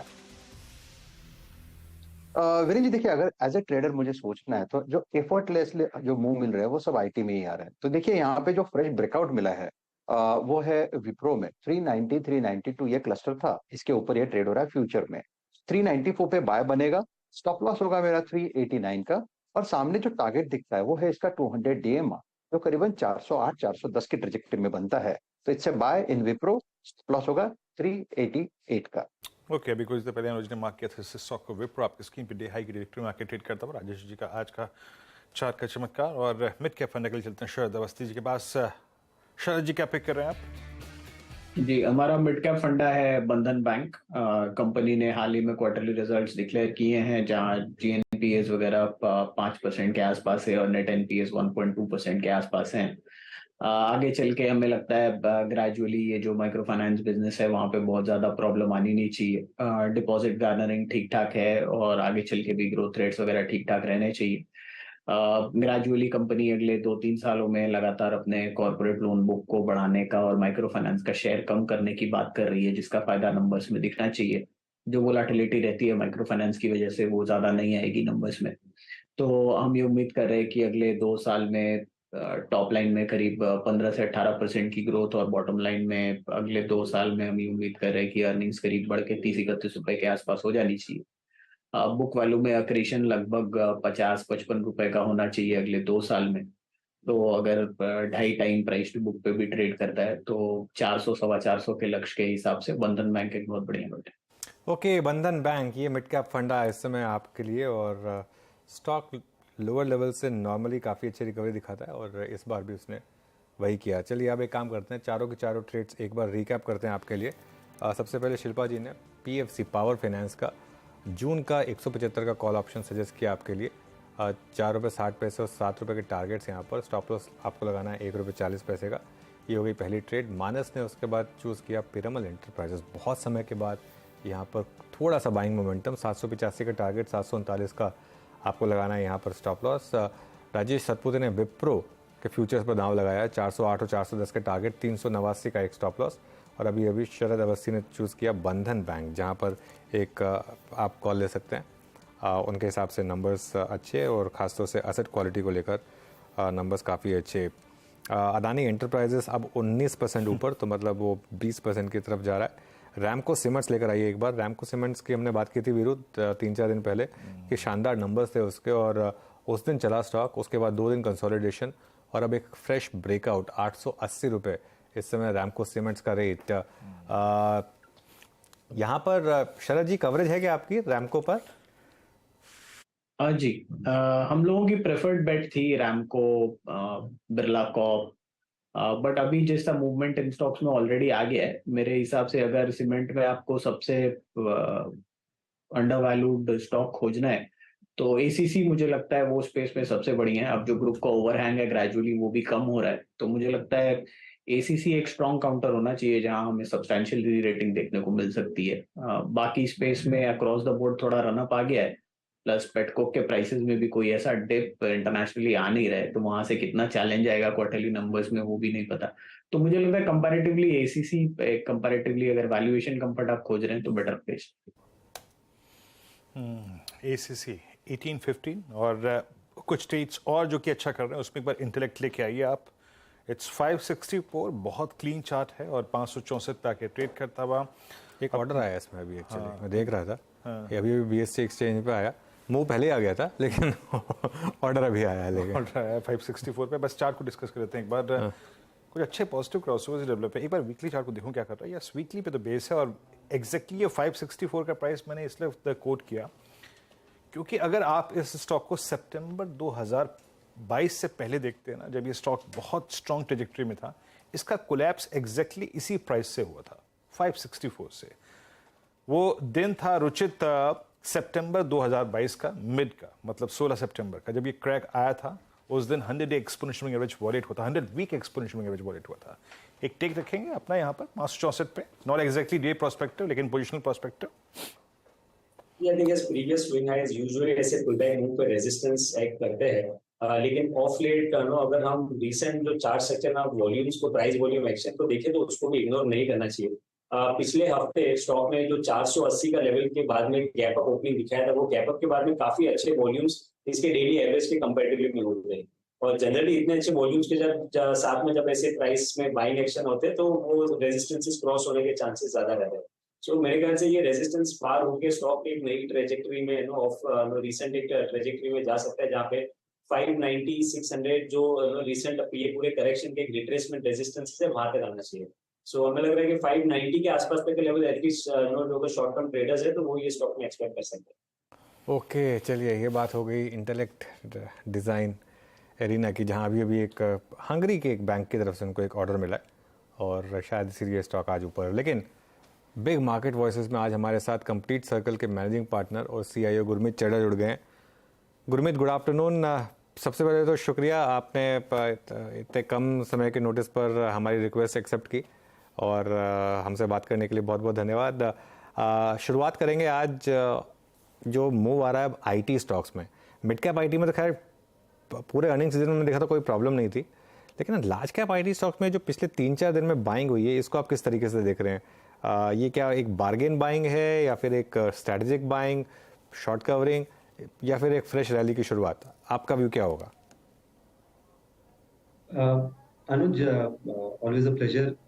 अगर आप देखिए आईटी में, अगर आप एफआई देखिए 16 दिन लगातार बाइंग हुई थी, पर एफआई आईटी में 6000 करोड़ की सेलिंग हुई थी और कुछ हद तक जो पेन है वो कुछ हद तक प्राइस में था। आपने भी बहुत अच्छी बार चर्चा करी थी प्री पोजिशनिंग की। प्री पोजिशनिंग दोनों तरफ होती है, अच्छे नतीजों को लेके भी होती है और खराब न्यूज को लेके भी होती है। मुझे लगता है थोड़ा सा कुछ एक पॉकेट्स में, जैसे एलटीआई माइंट्री है, वहां पर मुझे लग रहा था कि थोड़ा सा ज्यादा नेगेटिविटी थी। जब से मर्जर हुआ है तब से ही थी। अब लगभग 5000 के नजदीक पहुंच गए। एचसीएल टेक और टेक महिंद्रा 14-15 के अर्निंग मल्टीपल पे थे। तो थोड़ा सा वहां भी मुझे लगता है कि मार्केट में थोड़ा सा टेक महिंद्रा देखेंगे कि 3 डिजिट में आ गया था। कुछ मिड कैप आईटी के नंबर बहुत अच्छे आए, परसिस्टेंट का नंबर बहुत अच्छा था। केपीआईटी ने तो खैर बहुत ही अच्छा परफॉर्मेंस दिया, आगे का गाइडेंस भी अच्छा दिया है। थोड़ा सा हमने टाटा एलेक्सी में भी देखा कि जिस हिसाब से कंसर्न था ईआरडी स्पेस पे, उतने खराब नतीजे नहीं आए। तो थोड़ा सा वहां भी लगभग 7000 के आसपास स्टॉक है। तो मुझे लगता है अभी भी थोड़ा सिलेक्टिव होने की जरूरत है, क्योंकि ये जो जैसे पिछले साल मेटावर्स को लेके था कि डिस्टर्ब करेगा, अभी एआई को लेके सबका अपना अपना व्यू है। मुझे याद है जब मैं एमबीए करता था तो Y2K को लेके होता था कि सारे सिस्टम्स कोलैप्स हो जाएंगे जब 2000 आएगा। तो मुझे लगता है थोड़ा सा ओवर नेगेटिविटी है और थोड़ा सा नैस्डैक से मुझे लगता है आईटी को थोड़ा सा कैचअप करना चाहिए, बट अभी भी सिलेक्टिव होने की जरूरत है। मैं ये नहीं बोलूंगा कि एकदम अच्छा वैल्यू है और सब कुछ everything is out of the woods. क्या याद दिला दिया आपने आज Y2K है अनुज? बिल्कुल। सब डरे हुए थे उस वक्त। अच्छा गुरमीत, अदानी ग्रुप के स्टॉक्स में जो ये स्विंग आ रहा है, आई मीन जो भी पिछले 3 दिन में 4 दिन में डेवलपमेंट हुआ माननीय सुप्रीम कोर्ट में, जिस कमेटी की जो बातें उन्होंने रखी, आप कैसे अप्रोच कर रहे हैं और आपका क्या कन्विक्शन लौट रहा है स्पेस में? हमारे लिए वीरेंद्र जी ज्यादातर ये अवॉइड ही रहा है। एक स्टॉक जिस पे हमने थोड़ा सा कंस्ट्रक्टिव हुए थे वो अंबुजा और एसीसी का सीमेंट पैक पे थोड़ा मेरा बायस भी है सीमेंट को लेके। और एसीसी की मैंने आपको चर्चा करी थी बीच में जब वो नीचे आया था 1500-1600 तो रिप्लेसमेंट कॉस्ट के भी नीचे चला गया था। अंबुजा भी अराउंड 300 रुपीज के आसपास जब नेगेटिविटी पीक पे थी एक कंसर्न आया था कि जो उन्होंने एक्सपेंशन अनाउंस किया था कि एक एसीसी अंबुजा अल्ट्राटेक के बाद एक सेकेंड डोमिनेंट फोर्स बनेगा 100-110 मिलियन टन का कैपेसिटी का, उसको लेके कंसर्न है। बट मुझे लगता है कि ओवरऑल जो एक तेजी है इंफ्रा लेड तेजी है और हाउसिंग डिमांड लेड तेजी है जिसको हमने देखा ब्याज दर भी बढ़ी उससे इतना इम्पैक्ट नहीं पड़ा। वो मेंटेन्ड है। उसके अलावा रॉ मटेरियल प्राइसेस कम हुए हैं, फ्यूल कॉस्ट कम हुआ है, तो जो आपका मार्जिन है वो मार्केट एक्सपेक्ट कर रहा है कि बेटर होगा।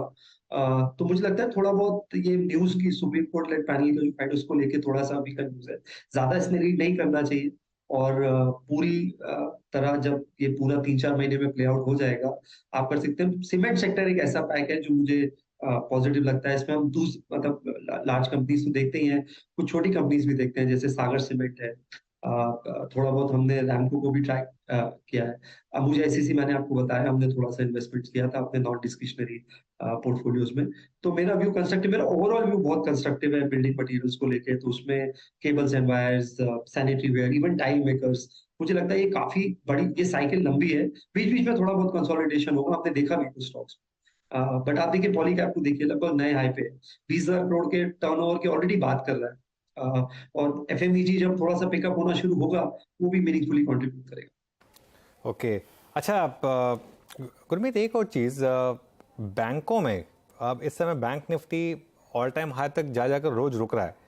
क्या अब बैंकों में थोड़ा सा मोमेंटम स्लो डाउन होगा? क्योंकि नंबर्स हमने सारे देख लिए, सारे नंबर्स शानदार थे, लेकिन एक कंसर्न ये आ रही है कि क्या ये पीक अर्निंग्स थी इस क्वार्टर में, खासतौर से मार्जिन को लेकर।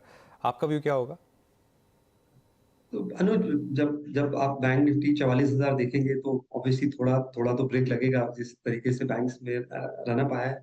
और मुझे लगता है यहाँ भी जैसे मैंने आईटी बोला, ये मार्केट जब आप 20 के अर्निंग मल्टीपल पे हो तो आपको थोड़ा सा सिलेक्टिव होना पड़ेगा। रेट्स अभी नीचे आना शुरू नहीं हुए, ये एक्सपेक्टेशन है कि इंटरेस्ट रेट्स नीचे आएंगे। तो मुझे लगता है एसबीआई के नतीजे बहुत अच्छे थे। अगर आप बड़े बैंक्स की बात करें, बहुत कम लोगों ने ध्यान दिया कि उनका जो नेट एनपीए था उनसे कुछ उनको एआरसी से भी रिकवरी आई। मैंने बहुत समय बाद एसबीआई का 1.2-1.3% आरओए देखा है, 18% आरओई देखा है। इतनी अच्छी क्रेडिट क्वालिटी। आप उनका स्लिपेज रेशियो देखिए 0.6% है। आप क्रेडिट कॉस्ट देखिए 32-33 पैसा है। आप ऑटो लोन और होम लोन में जो रिटेल में उनका मार्केट शेयर देखिए, होम लोन में 31% मार्केट शेयर, 6 लाख करोड़ से ऊपर की बुक है। ऑटो लोन में 20% मार्केट शेयर। ये एक ऐसा पीएसयू बैंक है जिसने 5 साल में मार्केट शेयर गेन किया है, बाकी पीएसयू बैंक से मार्केट शेयर लूज किया। तो मुझे लगता है अभी भी 1.1-1.2 के बुक मल्टीपल पे है, जो कि मुझे लगता है कि थोड़ा सा इनफैक्ट प्रीवियस पीक से अभी भी 10% नीचे है। तो मुझे लगता है कि एसबीआई शायद 1-2 क्वार्टर, और हमने देखा उसका निम बढ़ा है। और अब जब ये 2000 नोट को लेके हुआ है, मुझे लगता है डिपॉजिट्स का फायदा होगा और उससे कॉस्ट ऑफ फंड्स को पॉजिटिवली इम्पैक्ट होना चाहिए लायबिलिटी साइड पे। सिमिलरली छोटे बैंक्स में मुझे लगता है कि जैसे कुछ बैंक्स हैं जो अभी भी अच्छे मल्टीपल पे हैं, आईडीएफसी फर्स्ट है, फेडरल बैंक है, कुछ हद तक आरबीएल भी है। थोड़ा सा स्लिपेज बढ़ा था उनका बट 0.7 बुक वैल्यू पे। तो थोड़ा सा आपको सिलेक्टिव होना चाहिए। और हो सकता है, मुझे लगता है आईसीआईसीआई, एचडीएफसी, वहां पे शायद थोड़ा सा कोटक में थोड़ा सा कंसोलिडेशन शायद देखने को मिल सकता है कुछ समय के लिए। ओके गुरमीत, आज बालकृष्ण इंडस्ट्रीज को देखिए, और आज से करीब 10 रोज पहले जब अपोलो की अर्निंग्स आई थी, अपोलो टायर्स की, वो बहुत स्ट्रॉन्ग थी। हालांकि उसका प्रॉफिट बुकिंग आना लाजमी था। एमआरएफ ने इस दौर में एक लखटकिया स्टॉक होने का फिर से तमगा हासिल किया था। टायर्स में आपका कन्विक्शन और आपका प्रेफर्ड स्टॉक क्या रहेगा इस वक्त? तो 2-3 हैं। एक तो जो एग्री रिलेटेड प्ले है जैसे, और जो हम बोलते हैं ऑफ हाईवे बोलते हैं, बालकृष्णा काफी टाइम से कंसोलिडेट किया, अंडर परफॉर्म किया है। मुझे लगता है जैसे जैसे रिकवरी होगी थोड़ा सा लॉन्ग रन हो सकता है, और क्वालिटी फ्रेंचाइज है, अच्छा वैल्यू क्रिएटर है वहां पे। दूसरा हमें उसके अलावा ऑटो में और भी स्पेसेस अच्छे लगते हैं। मैं क्योंकि दिल्ली में हूँ, मैं गुड़गांव में काफी हमारे क्लाइंट्स हैं, फैब्रिकेशन में बहुत ऑर्डर्स आ रहे हैं। और चाहे वो रेलवे से रिलेटेड है, चाहे वो कमर्शियल व्हीकल से रिलेटेड है, एक सिक्लिकल रिकवरी देखने को मिल रही है। तो जय भारत मारुति है जो कि बहुत अच्छा प्ले है, फैब्रिकेशन में अच्छा मूवमेंट आया है मुझे लगता है, और अगले 2-3 क्वार्टर अच्छे होंगे। मिंडा के नतीजे थोड़े क्योंकि वैल्यूएशन ज़्यादा है, बट वो भी एक इम्पोर्ट सब्स्टिट्यूशन और प्रीमियमाइजेशन प्ले है। जैसे-जैसे अलॉय व्हील्स और सेंसर्स का कैपेसिटी यूटिलाइजेशन बढ़ेगा, आपको और कंटेंट पर व्हीकल और किट वैल्यू पर कार ऊपर दिखेगा। कुछ हमें और भी छोटे-छोटे इसमें स्पेसेस हैं जो अच्छे लगते हैं। तो ओवरऑल मेरा काफ़ी कंस्ट्रक्टिव व्यू है ऑटो को लेके। काफ़ी चीज़ें प्ले आउट होंगी, रॉ मटेरियल नीचे है, चिप शॉर्टेज इम्प्रूव हो रहा है, डिस्काउंट्स है नहीं, अच्छे मॉडल्स पे ठीक-ठाक वेटिंग पीरियड है। रूरल रिकवरी अब आपको इस साल देखने को मिलेगी मुझे लगता है, तो शायद थोड़ा-सा टू व्हीलर्स भी अच्छा करें। अच्छा गुरमीत, सीमेंस पर जो आज मार्केट ने रिएक्शन दिया, क्या ओवर रिएक्शन है या फिर सही है, और आपके हिसाब से अब नेक्स्ट क्या? कुछ हद तक सही है अनुज। दूसरा मुझे लगता है कि हम हाई पेडिस्टल पे रखते हैं इन कंपनीज को वैल्यूएशन में, चाहे वो सीमेंस हो, एबीबी हो, तो any such news is always a bit of a dampener. तो मैं थोड़ा वेट करूंगा फॉर इट टू, और आपको अगर ओवरऑल ये कैपिटल केपेक्स साइकिल पूरा प्ले करना है, तो आप जैसे मैंने पहले बोला कॉम्बिनेशन से प्ले करिए। I think L&T Bellwether play है। आप खाली ऑर्डर बुक मत देखिए, आप जो टेंडर बुक हम बोलते हैं जिसमें आपको ओवरसाइट मिलता है, वो बहुत अच्छा है। वर्किंग कैपिटल इश्यूज उसके काफी एड्रेस हो रहे हैं। जो मैं हैदराबाद मेट्रो थी, वहां उसका जो प्रॉब्लम है वो सॉल्व हुआ है। थोड़ा सा कंसर्न है कि अगले साल इलेक्शन है, तो शायद हाइड्रोकार्बन और क्लीन एनर्जी वाले प्रोजेक्ट्स थोड़ा हो सकते हैं। मुझे लगता है थोड़ा सा ओवरब्लोन है। और आप बाकी भी उसमें प्लेस हैं। एबीबी अच्छा है, हालांकि महंगा है, बट बिजनेस मोमेंटम अच्छा है, तो आप उस तरीके से उसको बेटर प्ले कर सकते हैं। यहाँ पे थोड़ा सा वेट करेंगे तो बेटर है। ये था कैपिटल गुड्स पर सीमेंस पे आपका व्यू। गुरमीत, पॉसिबली आपसे आखिरी प्रश्न। आज डिक्सन में काफ़ी स्ट्रॉन्ग मूव है प्रायर टू अर्निंग्स। 2-3 स्पेस जिनमें पिछले कुछ समय में मूव आया है। डिक्सन में मूव आया, हेवल से मूव आया, और इनफैक्ट मैं हल्का सा इसमें एडिशन एक स्पेस का और करना चाहूँगा। एक स्पेस से बाहर निकल के दूसरे स्पेस में, वो है कहीं ना कहीं जो आप फुटवेयर स्टॉक्स को देखिए। बाटा में एक मूव आया, लखानी में मूव आया। हालांकि मैं मिड कैप में वहाँ नहीं जाऊँगा क्योंकि वहाँ पे लिक्विडिटी कंसर्न्स हैं। इन दो स्पेस में कोई फाइंडिंग आपकी हाल फिलहाल में जिसको चेस कर रहे हैं आप लोग? सर्विसेज ओवरऑल विनर जी, आप देखिए बहुत बड़ी थीम है, और क्या हुआ कि थोड़ा डिसअपॉइंटमेंट आया बीच में लास्ट ईयर। चाहे वो एम्बर था, चाहे डिक्सन था। डिक्सन में काफी अच्छा करेक्शन आया 4500 के लेवल से 3000 के नीचे चला गया। फिर एम्बर के नतीजे अच्छे आए। सिक्लिकल बिजनेस है, थोड़ा एसीज को लेकर ज्यादा डिपेंडेंसी।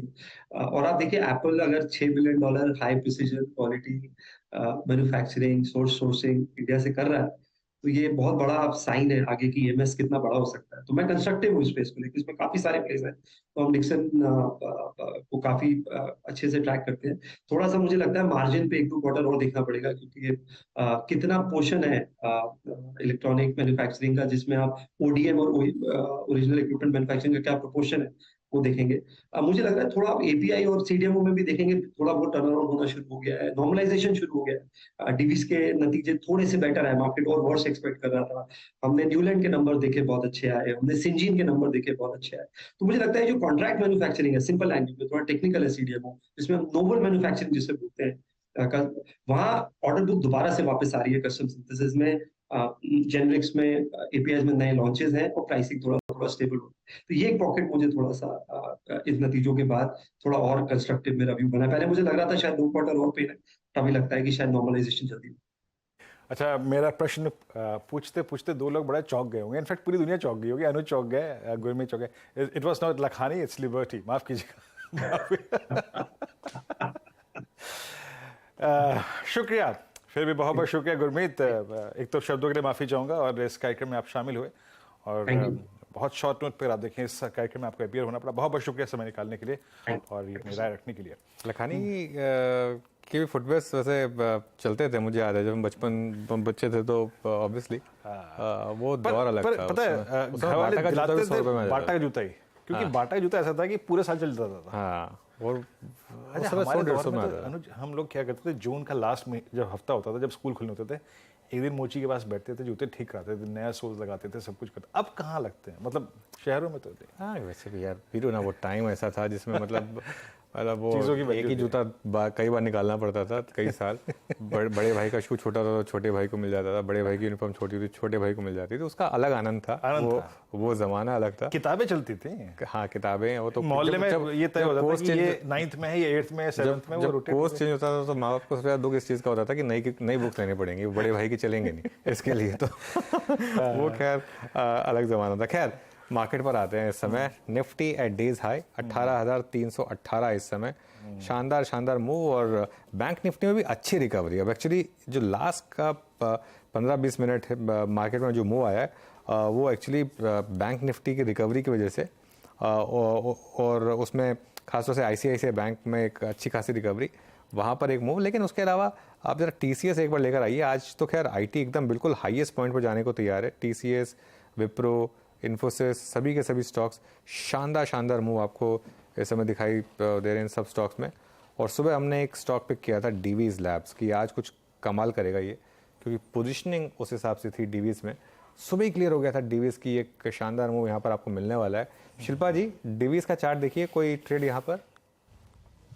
जी, डीवीज की अगर हम लोग बात करेंगे तो सुबह से ही पूरे फार्मा पैक में बहुत अच्छा मोमेंटम है।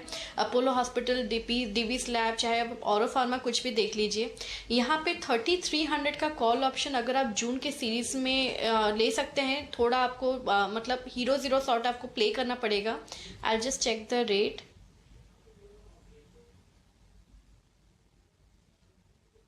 टू 82 जी 82, तो आपको यहाँ पे स्टॉप लॉस जो लगाना पड़ेगा रफली 55 का है। एंड टारगेट जो है आपको 109 एंड 134 के भी देखने को मिल सकते हैं। With a tight stop loss of 55 आप इसमें ट्रेड ले सकते हैं। ओके, तो यहाँ पे ऑप्शन 3300 की कॉल याद रखिएगा। अब सैद्धांतिक रूप से प्रिंसिपल अब आपसे ये जून की कॉल है, कोई भी हम मई के ऑप्शंस में ट्रेड नहीं करेंगे। इसलिए सारी के सारे ऑप्शन जो स्क्रीन पे जा रहे हैं इट्स जून। चलिए अब एक बार फिर से एक दो स्टॉक्स को मार्क कर लेते हैं। निफ्टी बैंक क्या कर रहा है आपकी स्क्रीन पर? यस, इट्स 43,888, यानी इस कार्यक्रम की जो हमने शुरुआत की थी इट वाज आई थिंक 43,700। वहाँ से करीब 210-220 पॉइंटों का पुल बैक आ चुका है ऑलरेडी। एक दो स्टॉक्स जो कि अपनी ट्रेजेक्ट्री को चेंज कर रहे हैं इस क्लोजिंग में। अपोलो टायर्स, एक बार फिर से अपोलो टायर्स की 400 की कॉल मेरे स्क्रीन पर सडनली अपीयर हुई है, एक बार लेके आएंगे। बालकृष्ण इंडस्ट्रीज अच्छा कर रहा है।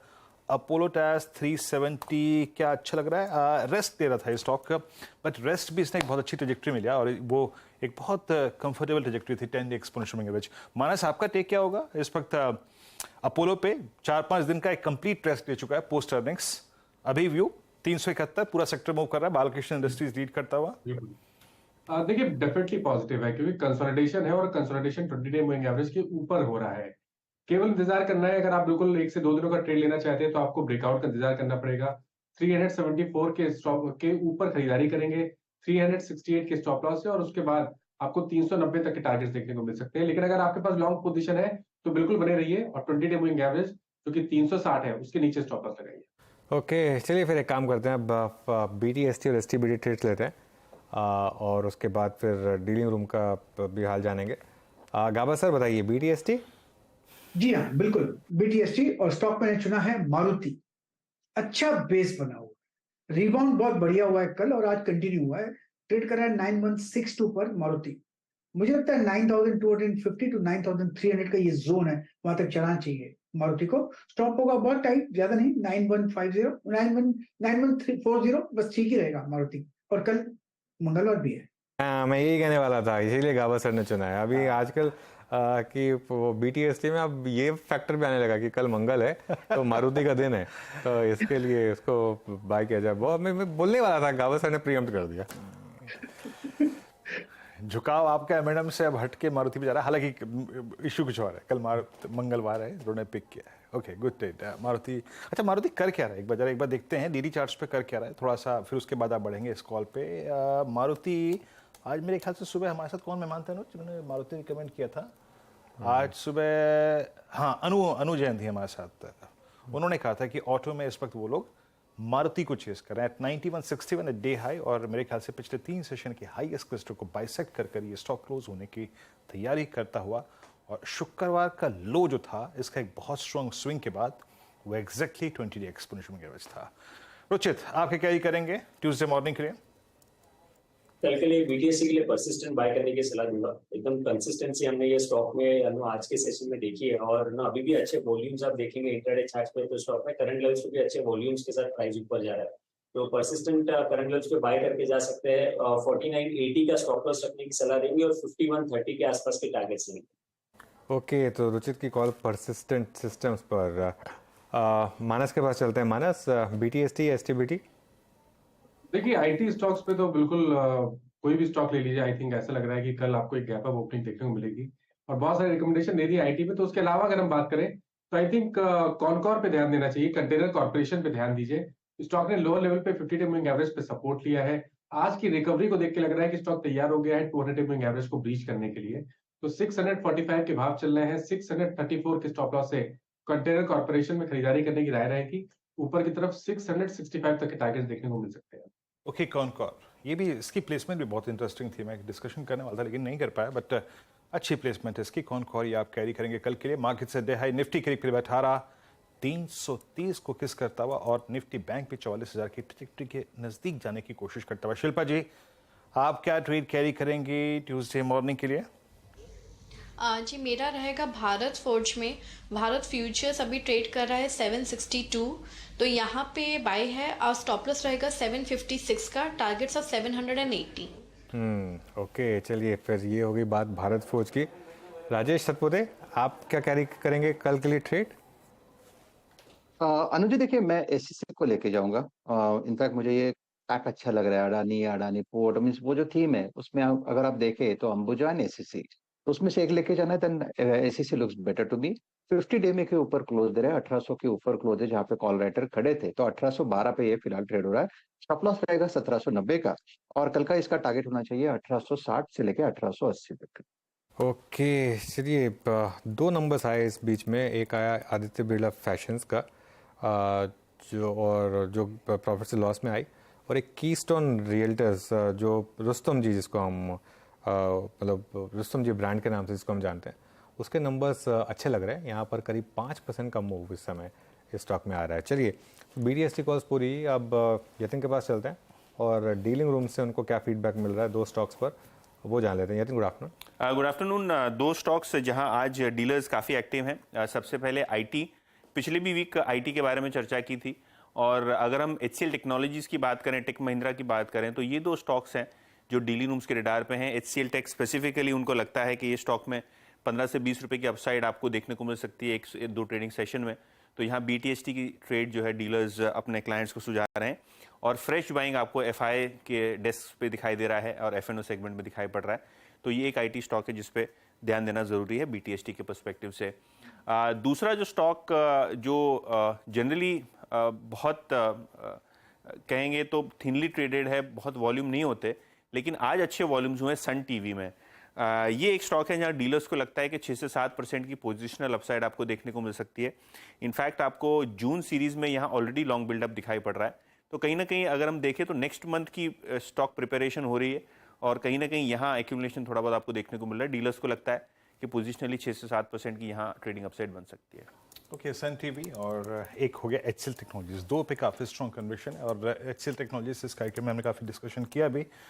एक सुपर स्विंग देता हुआ डे हाई की ट्रैजेक्टरी में 1118, और डेली पर मैं अगर डायरेक्टर साहब कुछ देर में वॉल पे ना जरा निफ्टी IT का चार्ट रखिएगा 6 महीने का, 6 महीने या फिर जितना भी मैक्सिमम आप रख सकते होंगे रखिएगा। बट HCL टेक्नोलॉजीज आज 16 मार्च के बाद की सबसे हाईएस्ट ट्रैजेक्टरी में क्लोज होने की तैयारी करता है। Same is the case with Nifty IT, याद रखिएगा। अमूमन अनुज टिप्पणी करते हैं, आई थिंक सिंपल पे, मैं एक्सपोनेंशियल पे करता हूँ। निफ्टी IT का 200 डे एक्सपोनेंशियल एवरेज प्लेस है 29,135 पे। आपकी स्क्रीन पे निफ्टी IT लिखे आइएगा। एग्जैक्टली मैं दिखाऊं, 16 मार्च के बाद, 16 मार्च के बाद ये जो हाई है ना, एग्जैक्टली आप देखिए ये इसको क्रॉस करता हुआ वाकई अगर आप देखिए निफ्टी IT का मूव अच्छा, और 200 डे एक्सपोनेंशियल एवरेज अनुज मात्र 135.2। बिल्कुल, और वीरू काफ़ी स्ट्रॉन्ग मूव इस समय इनफैक्ट निफ्टी IT में। और इसमें बस एक चीज़ है, यही चार्ट अगर आप देखेंगे तो निफ्टी IT का चार्ट एक बार वापस लेकर आइए, वो 6 महीने वाला या 1 साल वाला चार्ट लेकर आइए वापस। अच्छा, हाँ, ये तो HCL टेक का है। हाँ, सेम रिफ्लेक्शन है निफ्टी। हाँ, ये देखिए, ये ना पिछली बार एग्जैक्टली यहीं रुका था, प्राइस वाइज भी। शिल्पा ने बात अच्छी कही है। हाँ नहीं ओके, अगले दिन नॉर्मली शायद मूव नहीं आता, लेकिन मैं ये एक चीज बता रहा हूँ, ये एक मीन रिवर्जन ट्रेड थी, प्ले हुई है ये मीन रिवर्जन ट्रेड, इसमें कोई डाउट नहीं है। लेकिन देखिए अब हर कोई डोंट ओवर प्ले है। हाँ, अब हर कोई आईटी की बात कर रहा है, ऑब्वियसली जो मोमेंटम है वही चलता है। अब मोमेंटम है इसमें अच्छा, मुझे लग रहा है कि आज के इतने बड़े मूव के बाद थोड़ा कंसोलिडेशन चाहिए, 1-2 दिन मेरे ख्याल से कंसोलिडेट हो जाए, फिर हो सकता है कल बैंक निफ्टी चल जाए। आज हालांकि कल फाइनेंशियल निफ्टी की एक्सपायरी है, तो हो सकता है कि 1-2 दिन और कंसोलिडेशन के बाद वेडनेसडे और थर्सडे को मुझे लग रहा है कि शायद बैंक निफ्टी वापस अपना वो अनफिनिश्ड बिजनेस पूरा करे और आईटी शायद थोड़ा कूल ऑफ हो जाए। एंटायरली पॉसिबल है एक्चुअली। पर बैंक निफ्टी भी आप देखिए आज बहुत जो ट्रेड जोन था सुबह का बाय का अनुज, वो 43,700 उस ट्रेजेक्ट्री से लगभग 200-250 पॉइंट का पुल बैक दिया। अभी भी बैंक निफ्टी ऐसा नहीं है कि 44,151 के उस जोन को भूल गया है, इट्स स्टिल उस जोन के बेहद नजदीक खड़ा हुआ है। अच्छा, ट्रेड्स पूरे हो गए, एक बार डाउ जोन्स फ्यूचर्स दिखाइएगा, 1-2 ट्रेड्स और पिक करेंगे, उसके बाद डाउ जोन्स फ्यूचर्स आपकी स्क्रीन पे 33495 बिल्कुल फ्लैट, इससे ज़्यादा फ्लैट ट्रेजेक्ट्री हो ही नहीं सकती डाउ जोन्स फ्यूचर्स की। सो हमें आई थिंक आइसोलेशन में खुद अपने ही I think ups and downs और अपने ही इवेंट्स और अपने ही आई थिंक इंडस्ट्रीज के बिहेवियर के बीच में ट्रेड करना है। बट ये दिन बिलोंग करता है, याद रखिएगा, अदानी ग्रुप के स्टॉक्स को। अदानी एंटरप्राइजेज आपकी स्क्रीन पे 18% ऊपर, देन निफ्टी आईटी करीब 700 अंकों पर 29,003। आई मीन अब 200 एक्सपोनेंशियल एवरेज से hardly I think it's an differential of 130 points. और अगर आप देखें आपकी स्क्रीन पे जो अच्छा कर रहा है उसमें सीमेंट स्टॉक्स में कुछ मूव अच्छा है, और टायर स्टॉक्स की कैटेगरी में लुक एट बालकृष्ण इंडस्ट्रीज आज आपकी स्क्रीन पे 2293 पे आके ट्रेड कर रहा है। सीमेंट में जिसका जिक्र मैं कर रहा था, रैमको सीमेंट्स, इट्स 878 और अर्निंग्स के बाद इसने अब 21 फरवरी 2022 के बाद की सारी ट्रेजेक्ट्री को पार किया। उसके बाद जनवरी 2022 की ट्रेजेक्ट्री को जाके अब हिट करता हुआ it's 880 on the higher side. और 1-2 स्टॉक्स और लेके आइए जो कि अच्छा कर रहे हैं। जरा एक बार ओएमसीएस की कैटेगरी में आइएगा डायरेक्टर साहब, और जरा बीपीसीएल दिखाइएगा, एकदम से स्क्रीन पे मेरे अपीयर हुआ है, इट्स 36165। क्या कुछ अच्छा कर रहा है बीपीसीएल? नो नॉट एग्जैक्टली, माफी चाहूंगा, आई थिंक बहुत कुछ अच्छा नहीं कर रहा है, सिर्फ स्क्रीन पे अपीयर हुआ था, इसलिए मैं यहाँ पे इसका जिक्र कर रहा था। और पीएल का ट्रेड जिसने पिक किया था, that's doing well, PL day high की ट्रेजेक्टरी में आके ट्रेड करने की तैयारी करता हुआ। और एक बार एसआरएफ भी लेके आइएगा और बायोकॉन। मैं अर्निंग के लिहाज से एक बार थोड़ा सा बायोकॉन दिखाता हूँ आपको और एसआरएफ बोथ। एसआरएफ क्या कर रहा है? एसआरएफ आपकी स्क्रीन पे आएगा, इट्स 24,556.90। प्रकाश सर जरा एसआरएफ को देखिएगा, एक बड़े ही क्रिटिकल जंक्चर से इसने शुक्रवार को पुल बैक किया था, that was I think 100 day exponential average. आज डे हाई के जोन में जाके ट्रेड करता हुआ। कोई कॉन्ट्रा व्यू सर यहाँ पर? मुझे लगता है कल एसआरएफ का दिन है, ऐसा क्वाइट क्लियरली नजर आता है। 7-8 दिनों की गिरावट हुई और बाउंस मिला, ये रिबाउंड है लाइक अ स्प्रिंग, और बाय सिग्नल जनरेट हुआ है, ट्रेड कर रहा है 2457। मेरे ख्याल से 2525 तक जाना चाहिए एसआरएफ, टॉप होगा 2425। कल लगता है एसआरएफ का दिन है। okay. शरद, आपने कुछ देर पहले इनफैक्ट अपनी आज की कन्विक्शन ट्रेड्स में, अच्छा शरद ने आज पिक किया था यूपीएल को, तो मैं इसलिए जिक्र कर रहा था क्योंकि इसमें भी अच्छा मूव है। एंड जो शरद से मैंने एक प्रश्न पूछा था ना कि आज हॉस्पिटल स्टॉक्स में अच्छा मूव है, लुक एट अपोलो 4610। मानस, इस स्टॉक पे मैं आपसे प्रश्न कई बार कर चुका हूं, और 4610, 4650, 4620 ये वही जोन है जहां पे जाके इसका मोमेंटम फिजल आउट होता है। लेकिन ये मूव इस बार पूरे एंटायर स्पेस में है। But look at Narayan Hrudayalaya, Apollo, Fortis, max health care, सब में अच्छा मूव। इस पर आपका टेक? देखिए व्यू तो पॉजिटिव है, क्योंकि देखिए करेक्शन भी देखने को मिला तो स्टॉक 200 मूविंग एवरेज के नीचे नहीं गया और एक वी शेप रिकवरी देखने को मिली है। आई थिंक इस बार तो 4650 का जो रेजिस्टेंस बना हुआ है, स्टॉक उसको ब्रीच करके 4850 की तरफ जाने की कोशिश करेगा। तो आई थिंक बेट आपके जो टारगेट होंगे वो 4650 नहीं है। आई थिंक चांस लेना चाहिए बड़े टारगेट के लिए। इस मंथ के लिए आप 4850 तक के टारगेट सेट कर सकते हैं, और अपोलो हॉस्पिटल्स के जून मंथ के ऑप्शन में ट्रेड लेना चाहिए, वो बेहतर स्ट्रेटजी है। आई थिंक 4650 वाला ऑप्शन आप अपोलो हॉस्पिटल्स का ले सकते हैं, माफ करिएगा उसमें लिक्विडिटी नहीं है, तो आई थिंक आपको कैश या फ्यूचर में ही ट्रेड करना पड़ेगा। फ्यूचर्स में ही लेना होगा। चलिए कुछ और स्टॉक्स देख लेते हैं एक बार। डिवीज बार बार नजर जा रही है, 3269, 200 डे मूविंग एवरेज 3339 पर प्लेस्ड है। यहाँ पर एक शानदार मूव। डॉक्टर रेड्डीज आज सुबह इसने क्रॉस किया था 200 डे मूविंग एवरेज, यहाँ पर स्ट्रेंथ। उसके अलावा टाटा कंज्यूमर प्रोडक्ट्स लेकर आइए एक बार। टाटा कंज्यूमर में भी इस समय लोअर लेवल से एक अच्छा मूव आपको दिखाई देगा। दूसरी तरफ भारती एयरटेल, ये लगातार स्टॉक है जिसने काफ़ी अंडर परफॉर्म किया है। आज भी ये स्टॉक राइजिंग मार्केट में कुछ खास कर नहीं रहा है, और HDFC ट्विंस, इन्होंने काफ़ी अंडर परफॉर्म किया। इनफैक्ट आज मार्केट खासतौर से बैंक निफ्टी को पूरे तरीके से जो कैप लगा के रखा वो HDFC बैंक की वजह से ही। कुछ और स्टॉक्स देख लेते हैं। एक बार सन टीवी लेकर आइए। सन टीवी में भी अच्छा मोमेंटम इस समय। सन टीवी डे हाई पर, हालांकि काफ़ी वॉलेटाइल काउंटर है ये, तो इसके बारे में ज़्यादा डिस्कस नहीं करेंगे, ज़्यादा ट्रेड्स लेंगे नहीं क्योंकि यहाँ फंसने का डर रहता है। लेकिन सुबह भी हमने स्टॉक डिस्कस किया था बर्जर पेंट्स। राजेश जी, एक बार बर्जर पेंट्स देखिए, यहाँ पर इसने काफ़ी अंडर परफॉर्म किया है एशियन पेंट्स को। कुछ कैचअप पॉसिबल है? अनुज जी, मेरे हिसाब से बर्जर पेंट का ओवरऑल जो स्ट्रक्चर है वो बेहद स्ट्रांग है। इनफैक्ट 200 डे में पे टेस्ट करके आज ये घूमा है।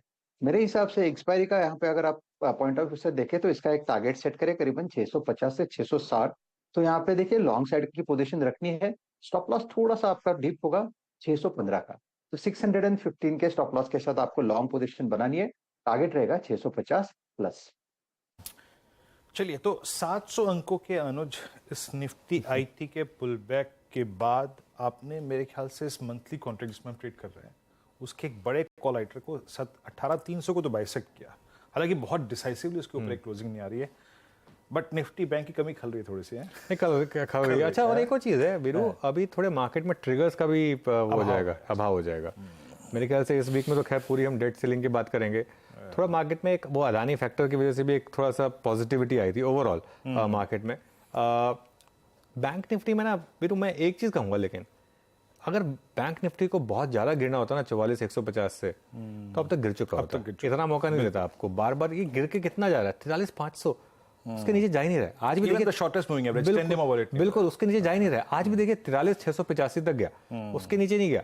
और एक और चीज़, आईटी में जो मूव है रिसेंट, अभी जो मूव आया, ये एक शॉर्ट टर्म मूव है।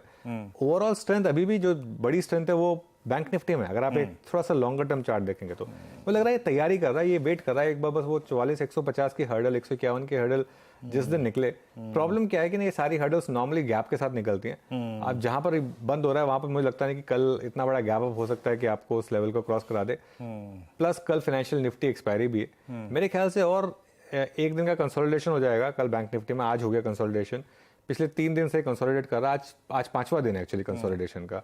1-2 दिन और अगर कंसोलिडेट करेंगे तो 6-7 दिन का कंसोलिडेशन। ध्यान रखिए कंसोलिडेशन बहुत ज्यादा नहीं गिरा है, मतलब अभी भी हम क्लोजिंग के हिसाब से कितना ऑल टाइम हाई क्लोज से 200 पॉइंट ही दूर है। उसके बाद मुझे लग रहा है कि फिर ये एक उसके बाद छलांग लगाएगा ये एक बार। ये 6 दिन का कंसोलिडेशन हो जाएगा ना, उसके बाद मुझे लग रहा है कि फिर ये वेडनेसडे थर्सडे को, और हो सकता है इस बार वेडनेसडे को वो कमाल कर दे जो नॉर्मली वेडनेसडे को आपको याद होगा नॉर्मली हम सबसे इंपॉर्टेंट दिन मानते हैं, एक्सपायरी -1, और वो भी मंथली एक्सपायरी वाला। मुझे लग रहा है ये वेडनेसडे को कुछ तैयारी कर रहा है, शायद वेडनेसडे को ऑल टाइम हाई लगा दे। पॉसिबल है। जी हाँ, याद रखिएगा ये स्पेंड कर रहा है टाइम अपने ऑल टाइम हाई ट्रैजेक्टरी के पास, और कोई कॉन्ट्रा बेट अभी एटलीस्ट लेने की जरूरत नहीं। याद रखिएगा अपने ऑल टाइम हाई से अभी भी बेहद नज़दीक। इट्स 43,918 आपकी स्क्रीन पे। अच्छा, 1-2 काउंटर्स को देख लीजिए जो कि अच्छा कर रहे हैं आपकी स्क्रीन पे। अदानी एंटरप्राइजेस का तो जिक्र मैंने किया ही था। एक बार डिक्सन प्रायर टू अर्निंग्स अच्छे क्लोज की तरफ बढ़ता हुआ। एक बार ट्रेंड लेके आइएगा। ओआई गेनर्स की शीट में ट्रेंड भी अभी अपीयर हुआ है एंड इट्स 1499।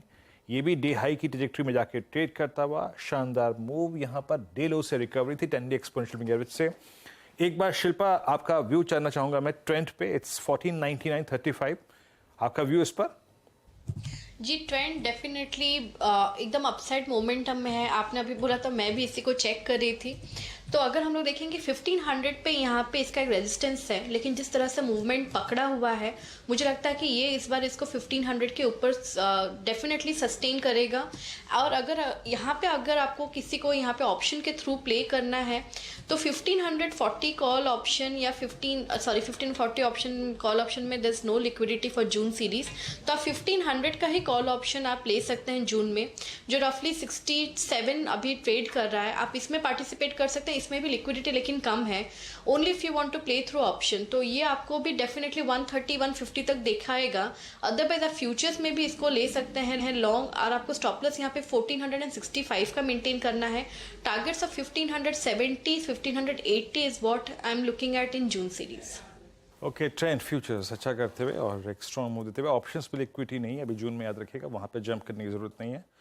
और एक बार मार्केट ब्रेथ लेके आइए। ये क्लोज अच्छा है बट इस स्क्रीन पर निफ्टी को देख के ये क्लियरली लग रहा है कि निफ्टी वो जो पार्टिसिपेशन निफ्टी बैंक अब तक नहीं मिला उसको मिस कर रहा है, but still it's a good close. I mean 18306 इस दौर के सबसे स्ट्रॉन्ग सेकेंड हाईएस्ट कॉल आइटर के जोन के ऊपर ट्रेड करते हुए।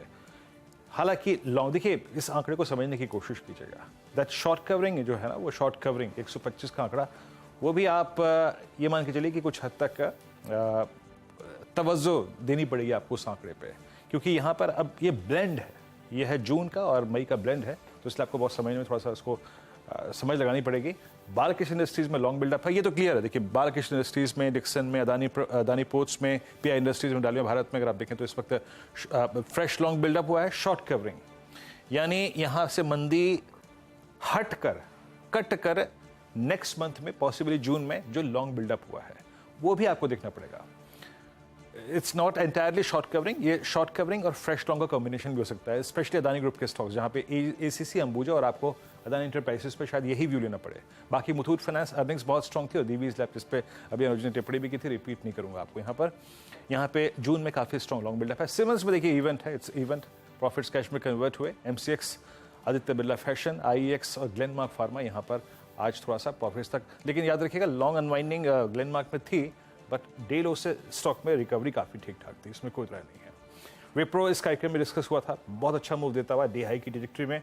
और एक बार जाते जाते जब हम बैंकों पे बात कर ही रहे थे, एक वो बैंक जिसको हमने क्लोजिंग में शुक्रवार को नज़र में डिस्कस भी कर रहे थे कि बहुत स्ट्रॉन्ग है, दैट्स आईसीआईसीआई बैंक, आज भी रेस्ट लिया इस स्टॉक ने, बिल्कुल शांत 949 पे अनुज आईसीआईसीआई बैंक। बिल्कुल बीरू, आईसीआईसीआई बैंक खैर काफ़ी दिन से शांत पड़ गया, लेकिन कोई नहीं, इसका मूव आएगा, इसका भी दौर आएगा। बिल्कुल। अच्छा, हमने बालकृष्ण की बात की थी वीरो कि बहुत जल्दी शायद फोर्थ टॉप गेनर बन जाएगा, अब सेकंड टॉप गेनर बन गया है एफ&ओ में।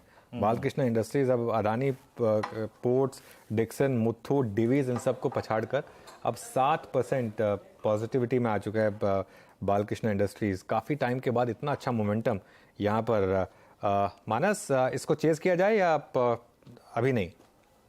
नहीं, मैं समझता हूँ चेज करना चाहिए, क्योंकि जिस तरह का ब्रेकआउट देखिए ये पहला दिन है रिवर्सल का, 20 डे मूविंग एवरेज पे स्टॉक ने सपोर्ट लिया, पहला दिन है ब्रेकआउट का, रिवर्सल का वॉल्यूम देखने को मिल रहे हैं, तो बिल्कुल चेज करना चाहिए। अगर आपके पास लॉन्ग पोजीशन है तो भी आप बने रहिए, 2240 पे स्टॉप लॉस रिवाइज कर लीजिए। मेरा समझना है कि अब आपको 2375 तक के स्तर देखने को मिल सकते हैं, और छोटी मोटी गिरावट मिले तो भी खरीदारी करिए 2240 के स्टॉप लॉस के साथ। लखनऊ वाले आजकल चेज में बिलीव करते हैं, है ना, Balkrishna industries at high levels. आज मैं बड़ा अचंभित सा था। I mean, अदानी इंटरप्राइजेस सुबह उन्होंने कॉल दी थी, बट वो कभी कभी कन्विक्शन बहुत स्ट्रॉन्ग जब होता है तो मानस खुल के बोलते भी और अच्छा करता रहा अभी वो स्टॉक। और एक दो स्टॉक्स और मार्क कर देते हैं, फिर हम क्लोज की तरफ बढ़ेंगे। बालकृष्ण इंडस्ट्रीज, अपोलो हॉस्पिटल्स का जिसका कुछ देर पहले जिक्र हुआ था, अच्छा करता हुआ। और एयू स्मॉल फाइनेंस बैंक आज याद रखिएगा अपने करियर की हाईएस्ट ट्रैजेक्टरी में जाके क्लोज होगा। और एक स्टॉक और जरा आप रखिएगा, गोदरेज प्रॉपर्टीज, एक बार यहाँ पे रखिएगा, मेरे स्क्रीन पे अभी भी ये अपीयर हुआ है, इट्स 1344। यस, ये भी आज अपनी वो जो आई थिंक जिसे कहते हैं बहुत ही मूव बहुत स्ट्रॉन्ग आ गया था, ओवरबॉट ट्रैजेक्टरी में स्लिप हो गया था, कूल ऑफ हुआ, 4 दिन कूल ऑफ हुआ और उसके बाद 20 डे से पुल बैक देता हुआ। प्रकाश सर, गोदरेज प्रॉपर्टीज पे आपका टेक 10 डे के ऊपर ही क्लोज आता हुआ 1344। Godrej properties, well Godrej properties का जो चार्ट है उसके हिसाब से लगता है कि अपमूव मिलना चाहिए। साइडवेज जोन पर जो बायस है, बायस ऑन द अपसाइड है, ट्रेड कर रहा है 1345 के आसपास। मेरे ख्याल से 1380 तक जाना चाहिए, टॉप होगा 1325 बस। लेकिन यस, अपमूव लगता है गोदरेज प्रॉपर्टीज। गोदरेज प्रॉपर्टीज अच्छे मूव की तरफ 1344 अपने 3-4 दिन के रेस्ट के बाद कल यानी शुक्रवार को इसने पुल बैक लिया और आज भी पुल बैक लेता हुआ अच्छे क्लोज की तरफ बढ़ता हुआ। और एक स्टॉक और एनबीएफसीज की कैटेगरी में रखिएगा, एल&टी फाइनेंस। एल&टी फाइनेंस इस पैनल का बहुत ही, अगर आप एक फेवरेट स्टॉक रहा है, इट्स 9980 आपकी स्क्रीन पर आएगा। शांत क्लोज, लेकिन शुक्रवार को भी लो से काफ़ी सब्सटेंशियल रिकवरी थी और आज भी काफ़ी अच्छी खासी रिकवरी है। बट आज का वो स्टॉक जो शायद आई थिंक सबसे बड़ी दुर्घटना मान के चल सकते हैं आप, सिमेंस। आज अनुज करीब 8.5%, इसको बताने में वक्त लगेगा, है ना?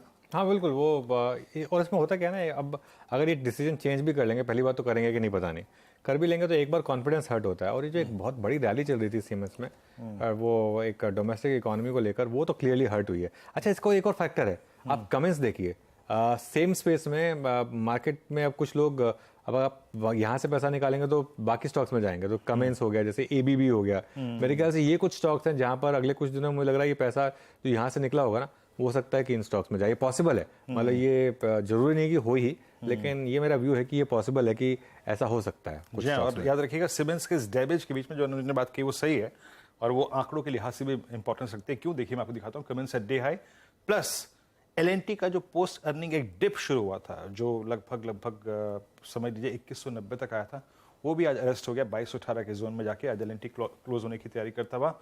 और आईटी आज का स्टार ऑफ द डे आपकी स्क्रीन पे पूरा का पूरा आईटी डे हाई पे फ्लो करता हुआ। और एक स्टॉक और देता हूँ स्क्रीन में, दैट्स आईआरसीटीसी। क्या कर रहा है, 624.15 पे आके स्क्रीन पे मेरे अभी अपीयर हुआ। आज आईआरसीटीसी ने बहुत स्ट्रॉन्ग पुल बैक दिया। आज एक ब्रेक डाउन ट्रेजेक्ट्री से याद रखिएगा एक रिवर्सल आया और करीब 624.15 पे एक स्ट्रॉन्ग जोन में जाकर क्लोज होने की तैयारी करता हुआ। आइए चलते हैं अब इस क्लोजिंग की तरफ। और अगर मैं रोलोवर्स के स्टैट्स देखूं, और एक बार डायरेक्टर साहब कुछ थोड़ी देर में इंडस्ट्रीज के रोलोवर्स के स्टैट्स भी रखिएगा। अगर मैं निफ्टी का रोलोवर देखूं, इट स्टैंड्स लगभग 22% रोलोवर है निफ्टी के, याद रखिएगा। और निफ्टी बैंक के थोड़े से इससे अच्छे रोलोवर्स थे, और ये है निफ्टी का रोलोवर 22% और निफ्टी बैंक का रोलोवर अप्रॉक्सीमेटली 14% ज़्यादा है। और कोलैप्स बैंक निफ्टी आज भी नहीं हुआ, लेकिन निफ्टी आईटी की लीडरशिप में आज निफ्टी का दिन था। आ जाते हैं अब स्क्रीन पे जो इंडस्ट्रीज को ये दिन बिलोंग करता है। देखिए आज मिड कैप्स में अच्छी स्ट्रेंथ थी, ठीक ठाक स्ट्रेंथ थी, 0.5% ऊपर, लेकिन ये दिन 2.5% के इजाफे के साथ निफ्टी आईटी को बिलोंग करता हुआ। निफ्टी करीब 18,310। इस क्लोजिंग का मतलब यह है कि आप 300 के कॉलरेटर के जोन के ऊपर बहुत सब्सटेंशियल गैप, मतलब गैप के साथ नहीं, लेकिन अच्छा है एक क्लोज है। निफ्टी बैंक के लिए एक फिर से कंसोलिडेशन का दिन रहा, अपने उस जोन में 43,700 डाउन साइड और ऊपर की तरफ 44,000, उसमें रोटेट करता रहा पूरे दिन। और सेंसेक्स लगभग 221 अंक ऊपर। Advance decline ratio evenly poised, एक गिरे के सामने अगर आप देखें, एक चढ़ते हुए शेयर के सामने एक गिरा हुआ शेयर खड़ा हुआ था। और इस स्क्रीन पे इंप्रेस करने वाली में थी, I think it's Nifty IT. आइए जरा निफ्टी के हीट मैप पर एग्जैक्टली पर उसको देखते हैं, और क्या आज स्ट्रॉन्ग था, क्या बैकफुट पे था। ये अदानी इंटरप्राइजेस, अदानी पोर्ट्स, ये दोनों स्टॉक्स आज ईडी को बिलोंग करता है सेशन, और इसको और इन दोनों को और निफ्टी आईटी को। दिवीज लैब में बहुत strong pull back. Apollo Hospitals अगर आप देखें आज अच्छा मूव था। Tech Mahindra IT, Wipro IT, HL technologies IT, TCS IT, Infosys IT, HDFC life में एक मूव था। और एलएनटी आज जो सिमेंस में हुआ उसका एक इम्पैक्ट यहाँ पे ये था कि कमिंस और सिमेंस एलएनटी दोनों अच्छा करते हुए, बाकी जेएसडब्ल्यू स्टील, आईटीसी ने पोस्ट अर्निंग्स जो डिप आया था उसको थोड़ा सा अगर आप देखें अरेस्ट किया, और आज करीब 420-480 के आसपास क्लोज देने की तैयारी करता हुआ। Sun Pharma, Cipla, Bajaj Auto, NTPC, Reliance आज न्यूट्रल रहा करीब 0.5% के गेन के साथ 2455 के आसपास। और मारुति जो कि शायद कल के लिए अपने आप को कुछ तैयार करता हुआ, it's 91.50, still a good close on Maruti. Backfoot पे क्या था आज, नेस्ले करीब 1% नीचे, उसके बाद hero MotoCorp, axis bank, Eicher Motors, भारतीय एयरटेल, टाटा मोटर्स और आईसीआईसीआई बैंक। आईसीआईसीआई बैंक बिल्कुल शांत था। इनफैक्ट पूरा का पूरा बैंकिंग में अगर आप देखें दिग्गज बैंकों को like ICICI bank, HDFC bank backfoot पे, एचडीएफसी बैकफुट पे, इंडसइंड बैकफुट पे, एचयूएल बैकफुट पे और एसबीआई लाइफ भी बैकफुट पे ट्रेड करता हुआ। आगे बढ़ते हैं, आज के कुछ और स्टार परफॉर्मर्स को देखते हैं। देखिए निफ्टी का करीब 18,303 के आसपास का क्लोज आता हुआ। एक बार निफ्टी बैंक के जरा कुछ स्टॉक्स पे आते हैं जहां पे अच्छी खासी स्ट्रेंथ थी। आज एक बार आप देखिए एयू स्मॉल फाइनेंस बैंक, हालांकि बैंकों के लिए दिन कुछ हद तक जुझारूपन वाला रहा, बट 754 पे एक बहुत स्ट्रॉन्ग मूव के साथ अपने करियर की हाईएस्ट ट्रेजेक्टरी में आज AU small finance bank close होने की तैयारी करता हुआ। और कुछ स्टॉक्स जहां पे काफी स्ट्रॉन्ग मूव था, एक बार जरा प्लीज लेके आइएगा आप रैमको सीमेंट्स, ये एक और स्टॉक जो कि पोस्ट अर्निंग्स अब तक सबसे स्ट्रॉन्ग मूव देने में सक्षम रहा है। आज भी 877 पे करीब 4% का मूव लेके 33 रुपए की तेजी के साथ आज चला, बहुत स्ट्रॉन्ग मूव। दिवीज लैब, और याद रखिएगा प्री नंबर्स एक डिक्सन की प्लेसमेंट बहुत स्ट्रॉन्ग थी, आज काफी अच्छा खासा मूव लेके लगभग 7% की तेजी के साथ यहां पर ये आज एक क्लोज आता हुआ। एक अच्छा क्लोज निफ्टी आईटी के लिए, बेहद शानदार। अगर मैं आंकड़ों के लिहाज से देखूं तो I think it's a differential of approximately 160 points, करीब 160 पॉइंट दूर अपने 200 एक्सपोनेंशियल में से 18,304 निफ्टी का। निफ्टी बैंक के लिए फिर एक जुझारूपन वाला दिन रहा, 150 अंक नीचे, but well with in its option range. एक बार आते हैं सीधे सौदा की ट्रेंड्स को देखते हैं। आज वो स्टॉक्स जिन्होंने काफी सब्सटेंशियल मूव लिया, नीरज जी की और आशीष की टीम में आपकी स्क्रीन पर यहाँ नारायण हेल्थ, याद रखिएगा पोस्ट अर्निंग से एक बहुत स्ट्रॉन्ग मूव आया, अपने करियर के हाईएस्ट ट्रैजेक्टरी में जाके क्लोज हुआ। MCX बैकफुट पे और अजमेर रियल्टी बैकफुट पे, सेंटेक रियल्टी बैकफुट पे। आशीष की टीम में श्रेया शिपिंग लगभग 20% का परफ्रीज, एलगी इक्विपमेंट्स लगभग 17% ऊपर, कोचिन शिपयार्ड, जेके लक्ष्मी सीमेंट ये बैकफुट पे। बट अनुज क्लोज ये अच्छा है निफ्टी के लिए, निफ्टी बैंक चलता तो और अच्छा होता, बट दिन निफ्टी आईटी बिल्कुल चलेगा, निफ्टी बैंक भी चलेगा, लेकिन निफ्टी आईटी चला वो। और अगेन अगर आज आप सुबह जुड़े होते CNBC आवाज़ के साथ तो एक हिंट आपको मिल गया था कि आज आईटी का दिन रहने वाला है।